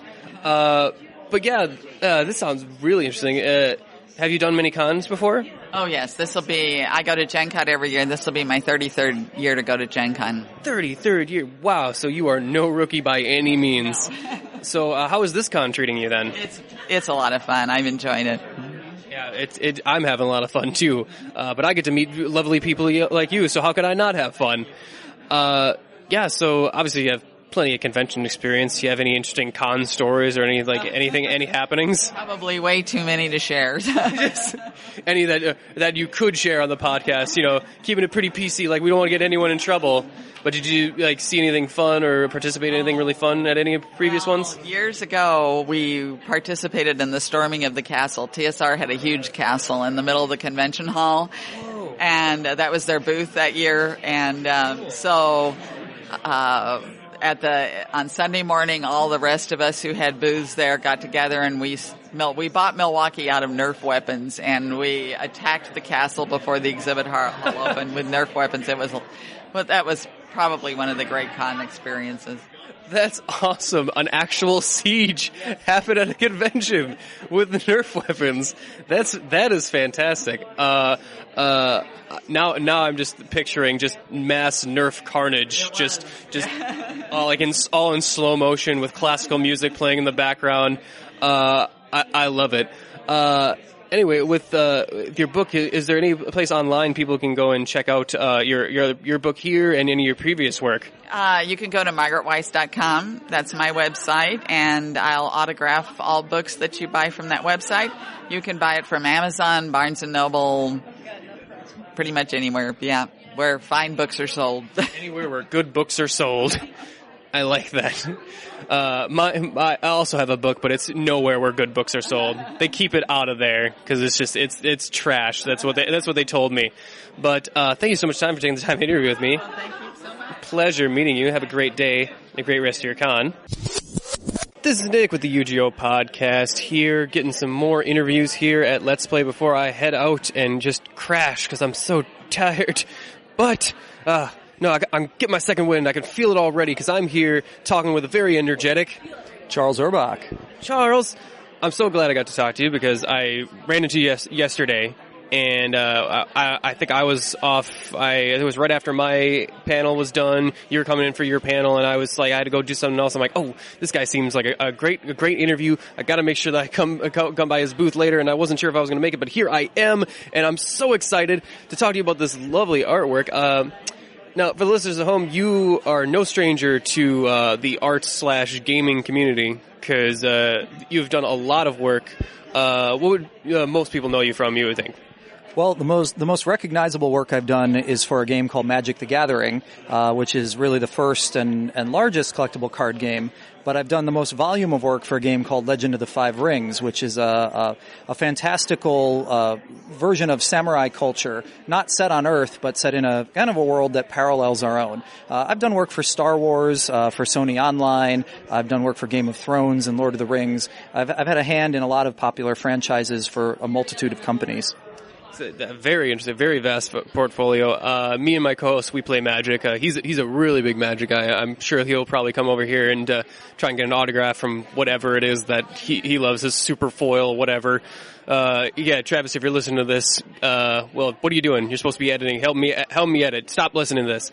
Anyway, yeah, so I am looking at all this lovely art here and the designs of everything. There's a very diverse designs. I really like because there's the kind of like there's a blue Matrix baby thing holding a teddy bear, and it's got this weird sci-fi 80s vibe on it. It's kind of scaring me a little bit, but then I also see Wizard's Day Off with just some wizard kicking back, smoking what I'm assuming is, weed. I mean, it looks like it. He's looking like he's having a good time. Whatever you can get in Hobbiton these days. Whatever you can get in Hobbiton. You don't want to know what they smoke in Hobbiton. Those guys can hang. Those little furry-footed weirdos. They got some good kush. So I hear. But yeah, and I also see that along with prints, you have playmats. Makes a lot of sense. But I think this is the first time I've seen those are mouse pads over there. Correct? Mm-hmm. So and then that makes complete sense to me. I'm shocked. That's like the first time I've seen him at a convention booth that I've seen mouse pads of that type. Are those hard to make at all? To print out, like what would be the process for making those? Well, they're very similar to the gaming playmats, and it actually came out of a lot of customer requests. As much as I do gaming conventions, I also participate in a lot of non-gaming centric fandom events, conventions where maybe it's a little bit more of a media focus or perhaps just a general fandom. So people who aren't avid gamers see the playmats and say, well, that's really cool. Is that a giant mouse pad? And I say, well, materially it is, but technically, and you explain. And they say, well, I don't do that, but I need a new mouse pad for home. So it was something that evolved out of the fans, and since I launched them earlier this year, they've actually been very, very popular. Adapting to demand. That's marketing 101, my friend. This guy's got it. So you having fun at this convention? Absolutely. I was invited to Let's Play by the organizer, Pat Fugue of Gnome Games. We'd met last year while I was doing some signings and educational events in the region. And when he approached me earlier this year about attending, I was very excited to do that. Pat's vision for conventions is more than just fandom. It's more than just, hey, let's come out and have a good time. It includes that, but there's also, he has a strong mission toward education and inclusion, where you're bringing in not just gamers who are established and hardcore and into it, but actually kind of trying to welcome in the community and welcome in people who maybe aren't as familiar with the culture. He thought I'd be a good ambassador for that, and since I enjoy meeting new artists and new gamers, signing cards, those are the kinds of things that it just makes it a good fit. And of course, Wisconsin as a whole has been a very welcoming state. I've had a lot of fun up here and met a lot of really great people. Yeah, we're welcoming, that's for sure. The alcohol helps. But no, and plus, how could we not be nice to such a lovely, open-minded, open-hearted artist like yourself? I love that mission statement, especially the educational aspect of it. And speaking of education, your panel, what was the panel that you run here? Did you only run one, or was it a couple? Well, we've run a few. The best attended panel was a colored pencil art panel. All the work I create is using Prismacolor colored pencils.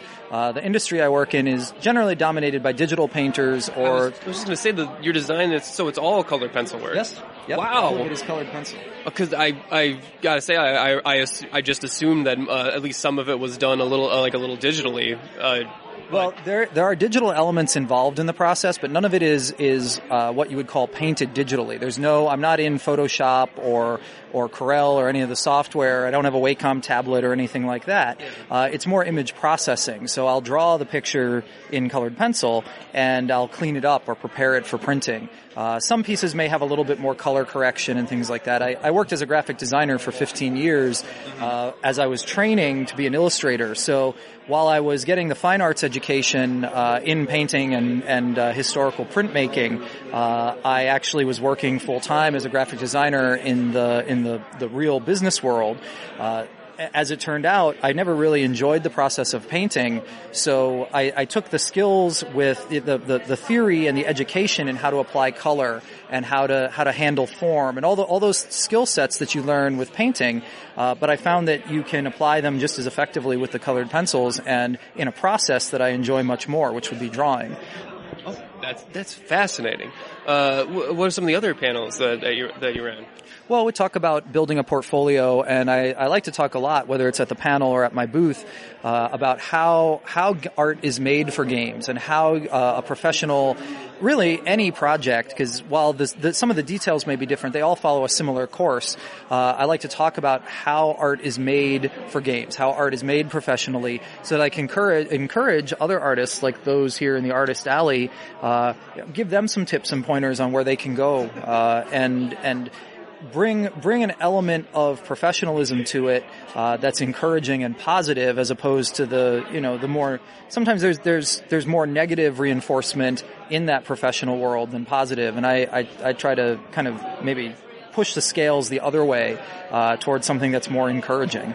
Wow, you're a better man than me, because I met a bunch of aspiring young artists, because there's some pretty good artists out here too, some really good designs.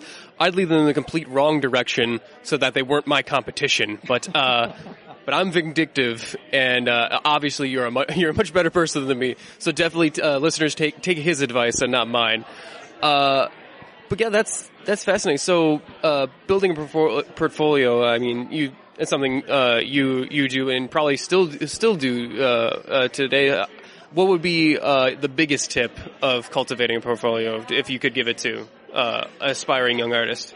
Well, the simplest thing I could say, and these aren't my words necessarily, these are the words that you'd hear from art directors and editors, is when you want to apply to work for a company, you need to go in making art that is already, I'll use the word competitive, and I'll explain that a little bit more.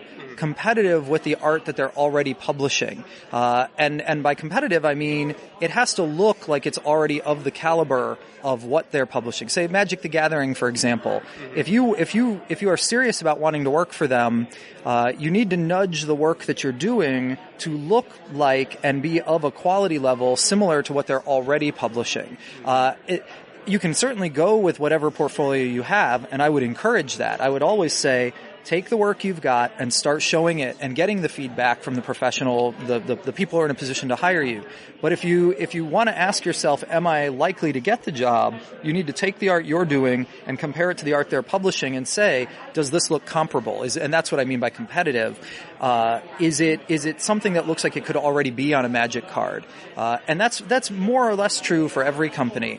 Sometimes companies will look for an art style or an approach that's particularly different, but that tends to be the much less likely approach they're going to take. Usually, by the time you've come to them, they want to see consistency with what they're already doing. And there's actually a lot more of relatively simple, but crafting a portfolio is one of the most important things you can do. So there are a lot of techniques involved. That would just be the simplest and most important. Okay, so it makes sense to me, and I definitely think that's a great mindset to go in with, because I see a lot of artists out there. They think like, oh, my art, my specific style, like that's all I need. I'm like, well, you got to be flexible. I think that's a good option. So obviously you've done the convention thing for a while. Do you have any fun convention experiences? Anything that really sticks out with you? Well, the great joy of conventions is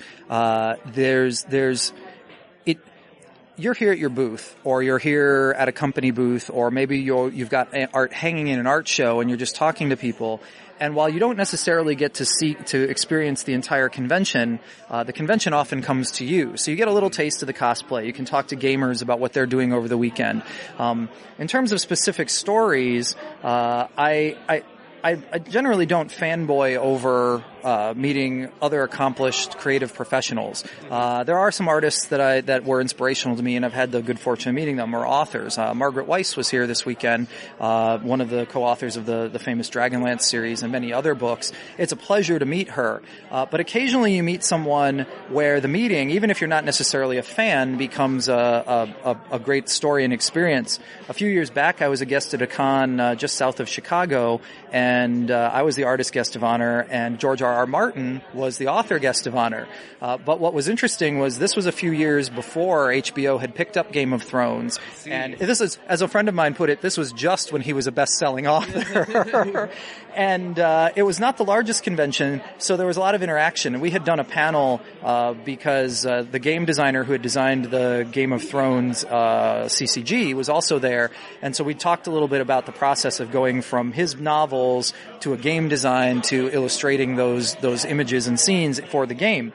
But after the convention, there are some bumps in the road at that particular convention, and he ended up getting locked out of his room the final night of the con. So I was waiting for some friends to come through for dinner, and saw him in the lobby, and waved him over because we'd done the panel, and we ended up having a really, really great conversation about both conventions and about kind of some of the common ground that creative professionals experience. And where it was amusing in one level was I hadn't read any of his books yet. So there was no sense of the sort of, oh my God, stars in my eyes. It was just me talking to another creative professional, and both of us being a little bit on the gregarious side.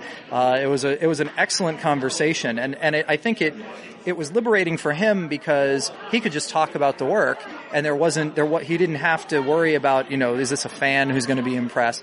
I could talk to him because while I was very interested at the time, I hadn't worked on any Thrones projects yet, but I could talk to him without that cloying desperation of please hire me, please validate my work. But the other thing that was interesting about it was he talked a little bit about his philosophy in the books. And of course, after meeting him and learning more about the game, I was very interested. And I subsequently devoured the first, at that point there were 3 books out. I read those within, a couple weeks afterward. But he talked a lot about his vision for for the craft of fantasy writing. And that's really what nothing gives me more joy when I talk to another creative pro than hearing about their vision and how they approach their craft in a substantive way. Because once you get past all the characters and the fandom type stuff, there's someone there who is an artist in their own right.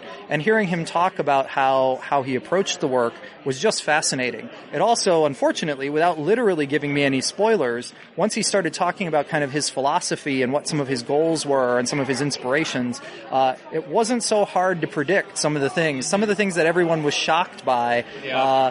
I could kind of see those things coming, not in a sense because he actually said they were, but because I knew from the beginning he might be trying to subvert some expectations and try some things that were different. So while I've met many, many authors and artists who I admire, that one in particular was interesting because of what has happened, subsequently with the success of Thrones and the passionate fan base. And I count myself among them. I think both the HBO show and the books are some incredible works of fiction. That's fantastic. I would love to talk with that guy, especially if he gets locked out of his room, and he's just like, I would just love like George R. R. Martin sitting in the hotel room. There's a thing, there's a note on the door, and it's just like, what is this? The Lannisters send their regards? What? God damn, not again. Well, I can assure you that experience we shared would never happen at a convention again at this point. Right. I heard at another convention that I was at that he was actually being carried around on a golden throne with people throwing themselves down before the feet of the people for him to. No, he's a very down to earth individual to begin with. But it is interesting how one of the things we talked about was how differently authors and artists are treated from the celebrity guests, the actors and the people involved in visual mediums. And we specifically talked about how, there's the actors who have these elaborate contracts where they can request all kinds of things. The authors can get maybe a little bit more perks from the conventions, and then the artists who in the case of that specific con, I designed a T-shirt and I didn't even get one from them. Oh.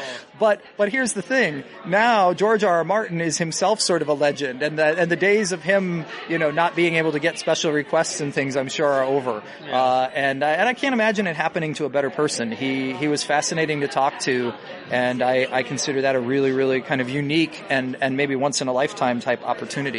Well, who else is fascinated to talk to? You, and I could talk to you all day, but unfortunately we're going to have to bring this interview to a close. But maybe we can catch you at some future cons and stuff and talk with you again, because this was fantastic. Before we get out of here, would you like to tell people where online, if you have a website and stuff, they can go and check out your stuff, maybe an art store and whatnot? Well, absolutely. I have a website, www.charlesurbach.com. I also have a Facebook page, which is Art of Charles Urbach. You can contact me through either of those via email. I am pretty active on social media. I try to be as depthful as I can, recognizing that social media isn't always the best place for that. But I really do like engaging with my fans. I like giving them a heads up on the artwork, and as much as possible, kind of deconstructing and demystifying this world of art.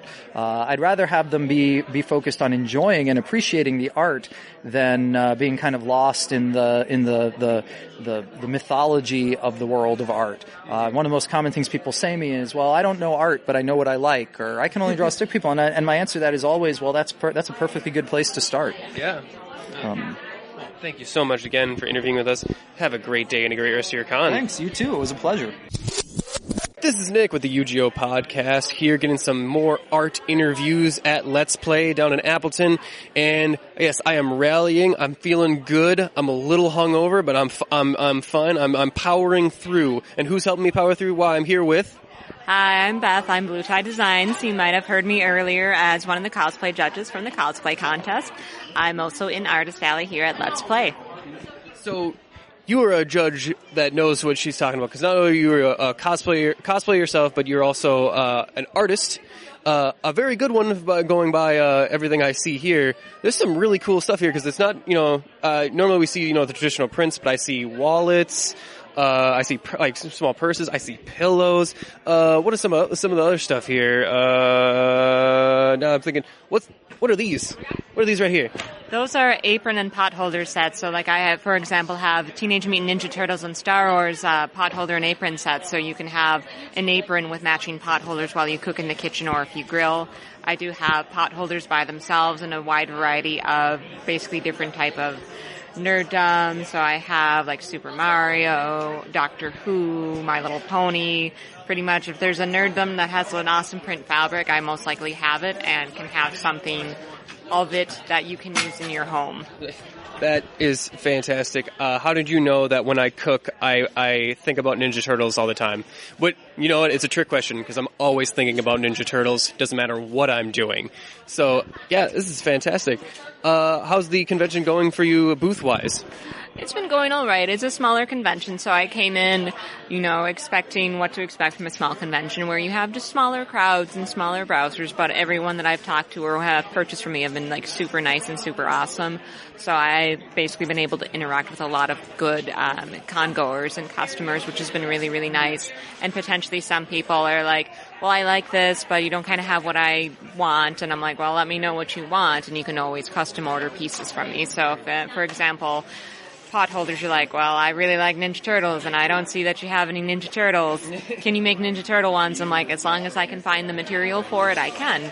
Or like my brush rolls, I make makeup brush roll holders. So it's like, oh, well, I really want dinosaurs. And I'm like, well, I don't have dinosaurs here, but I can definitely make dinosaur ones as a custom order. I like it. I'm just picturing a weird customer, just like, I want dinosaurs. I don't have any. I want dinosaurs. But that's probably, I'm judging, that's a horrible stereotype, but I'm known to do that because I'm awful. Anyway, speaking of something that's not awful, I love the Pokemon pillow. That is super cute. So what does it take to make these, the felt and like the fabric designs? I just assume you do it all yourself, right? Yeah, that's correct. Pretty much depending on what I'm doing, I do a lot of different appliques. So when I'm creating new stuff like the small Pokeball pillow, or I don't have any here at this con, but I've done like other Nintendo themed ones, so like Mario, Luigi, Daisy, Rosalina, which I'm going to be redoing once I get back home. I'd basically look and be like, what do people like?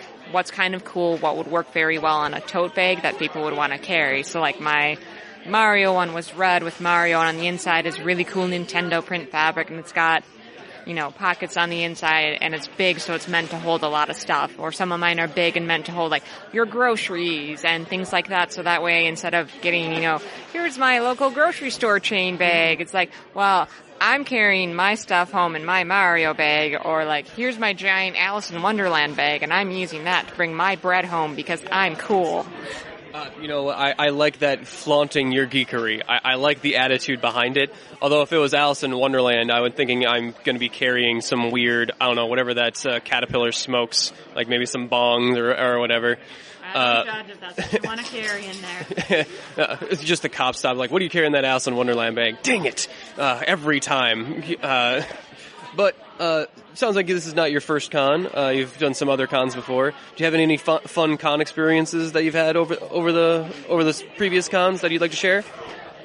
Basically, I've been doing this now for almost 2 years. Kind of one of my favorite ones. It's actually not a convention. It's a geek craft show. It's called Geek Craft Expo, and one of the people who run it is actually one of the writers for Deadpool. Really? Yes, and he's such a wonderful person, and he's so much fun to talk to. So the very first year was when I went there, and they had a limited amount of people who were there because it's brand new, and some artists don't give brand new things a try. So I got to go out with him and his fiance to basically go have a beer and just kind of talk stuff. And he's just like, yeah, I'm like originally from North Carolina. Here's randomly how I almost died as a kid. And then I got in trouble with my dad because I almost died because I was doing something I wasn't supposed to. And like, he's been really fun to just interact with and talk to. I've been where, like, just seeing people, just in general at cons where they're like, oh my god, you have this thing, I love this thing.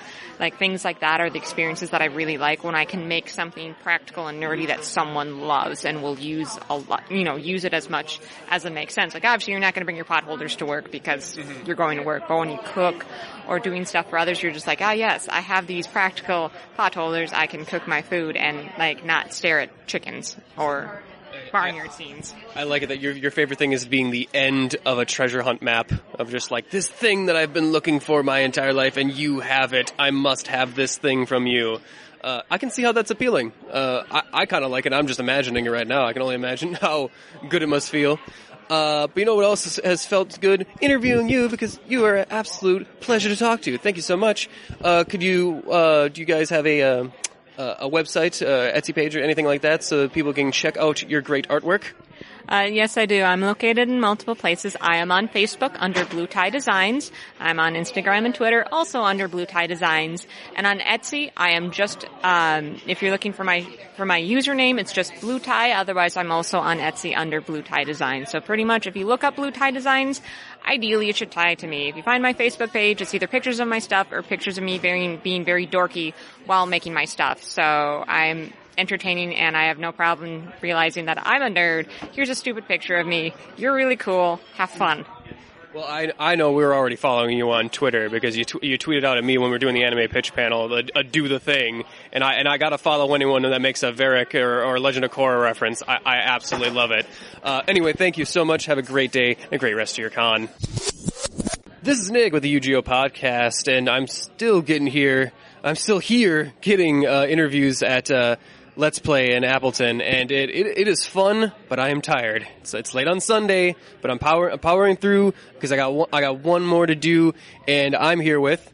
Hi everybody, my name is Shane Gooprode, and I'm from the company Arcadeaholics LLC, a developer. We're developing the game Cosmotrons. And for those of you listening, Cosmotrons is a stand-up arcade game.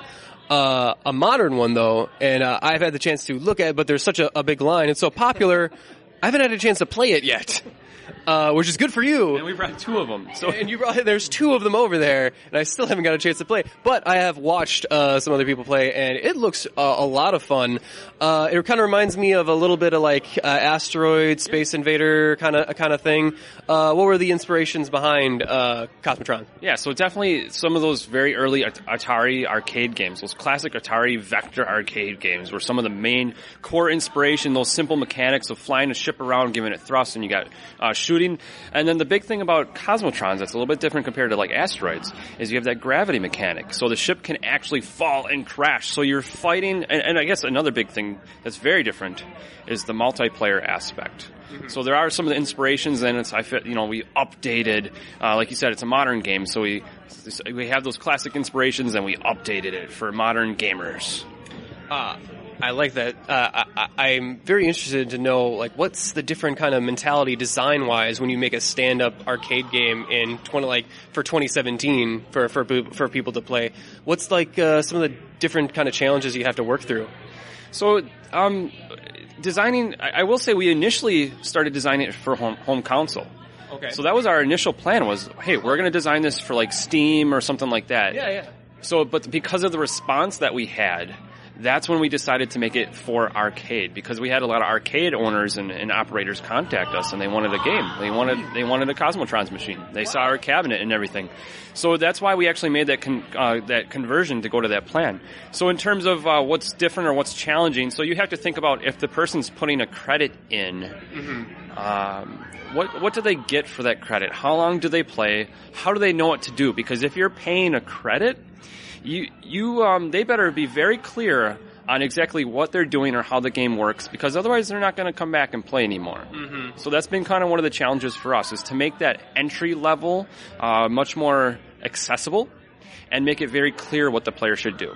Because if it's free play at home, well, you bought it, just keep playing it and you'll figure it out. So it's definitely different for the arcade scene. There's a different level of buy-in. No, that makes sense. That's interesting. I assume there are arcades from all over, or because I don't even know how many arcades are still up and running. Like, how many different arcades is Cosmotrons going to be available in? So, well, it'll hopefully be permanently in many of them. Okay. And so we got prototypes right now, and as I said, we've been contacted by many. We've been getting a lot of support. So we're actually doing a tour. We're taking our machines, our prototypes, all the way to the West Coast and back, and stopping at like 15 different arcades, and we're going to try our machines in those different arcades and barcades. So there's definitely, the scene is growing. This is actually, compared to, let's say, 10 years ago, this is a good time, I would say, for arcades, because it's growing. There's more arcades, more barcades, a lot more interest in these classic games and newer games, too.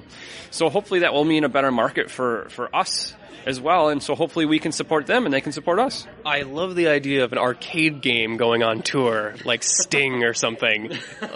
Like just all the groupies, like Miss Pac-Man arcade machines are getting banging on the bus. Yeah, we love you.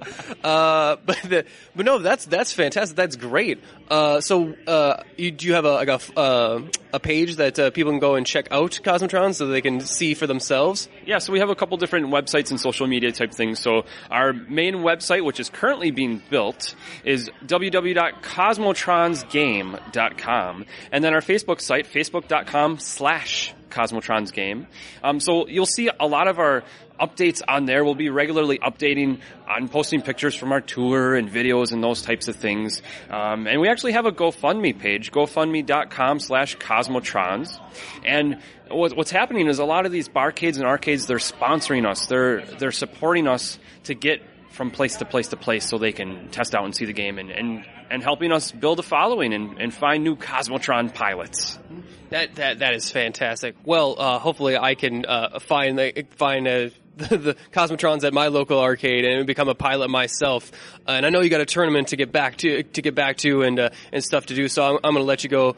But one final question: who among your team is the best at Cosmotrons?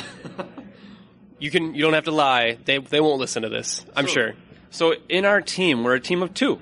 Mm-hmm. So it's a very easy decision. So myself, I'm lead design, and then Dave is lead programmer. Okay. So Dave's not standing right next to me right now, so he can't argue with me. But so I'm definitely way better than him. I didn't want to assume, but I thought so. Looking at both of you, I'm like, he's probably the better pilot. So he likes to take the easier ships, and I take the ships that are definitely harder, and he can't manage those. So he's too afraid to take those harder ones. I can't wait for the VH1 special later where this is the moment where the one on tour, this came out and was like, I can't believe, and then it just all fell apart. Well, Cosmotron breaks up, but then you get back together 5 years later for we're back together tour. No, I can see it already. I love it. MTV it's going to be great.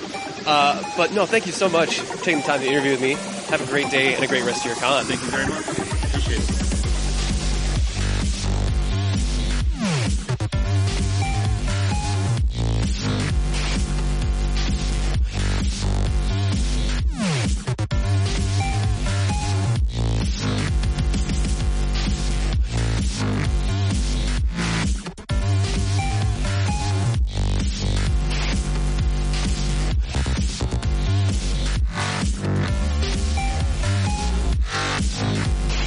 Alright, so that was our convention coverage of Let's Play. I hope you guys enjoyed. It was a great time recording that. Super fun. Yeah. I can't wait to meet you guys next year. I can't even wait to see what kind of new stuff, new guests, new games and stuff will even be there next year. I'm super excited. With that, if you would like to help out the podcast at all, just want to remind you guys that you can always subscribe to us on iTunes. We got oh man, I forgot to read the one of our iTunes reviews. Now that I think about it. Well, go back and edit that in, I guess. I'll have to edit that in. Anyway, if you want to help out the podcast, you can subscribe to us on iTunes. Give us a 5-star review and read what goes on the air. We will read what is in that review box on the air, word for word. That is my guarantee. Can't even talk. You can always message us on Facebook. Give us a like while you're there. Give us a tweet at Twitter at UGO Podcast. Instagram's the same thing. Check out some of our pictures of the con coverage. And you can always just send us an email at unapologeticgeekout@gmail.com. With that, thank you so much for listening, and join us next week for some other great geeky content. Only one more week until another convention episode, Travis. Woo! Woo! But yes, man, I'm glad I'm not editing those. But with that, we are Unapologetic Geek Out, and we're out.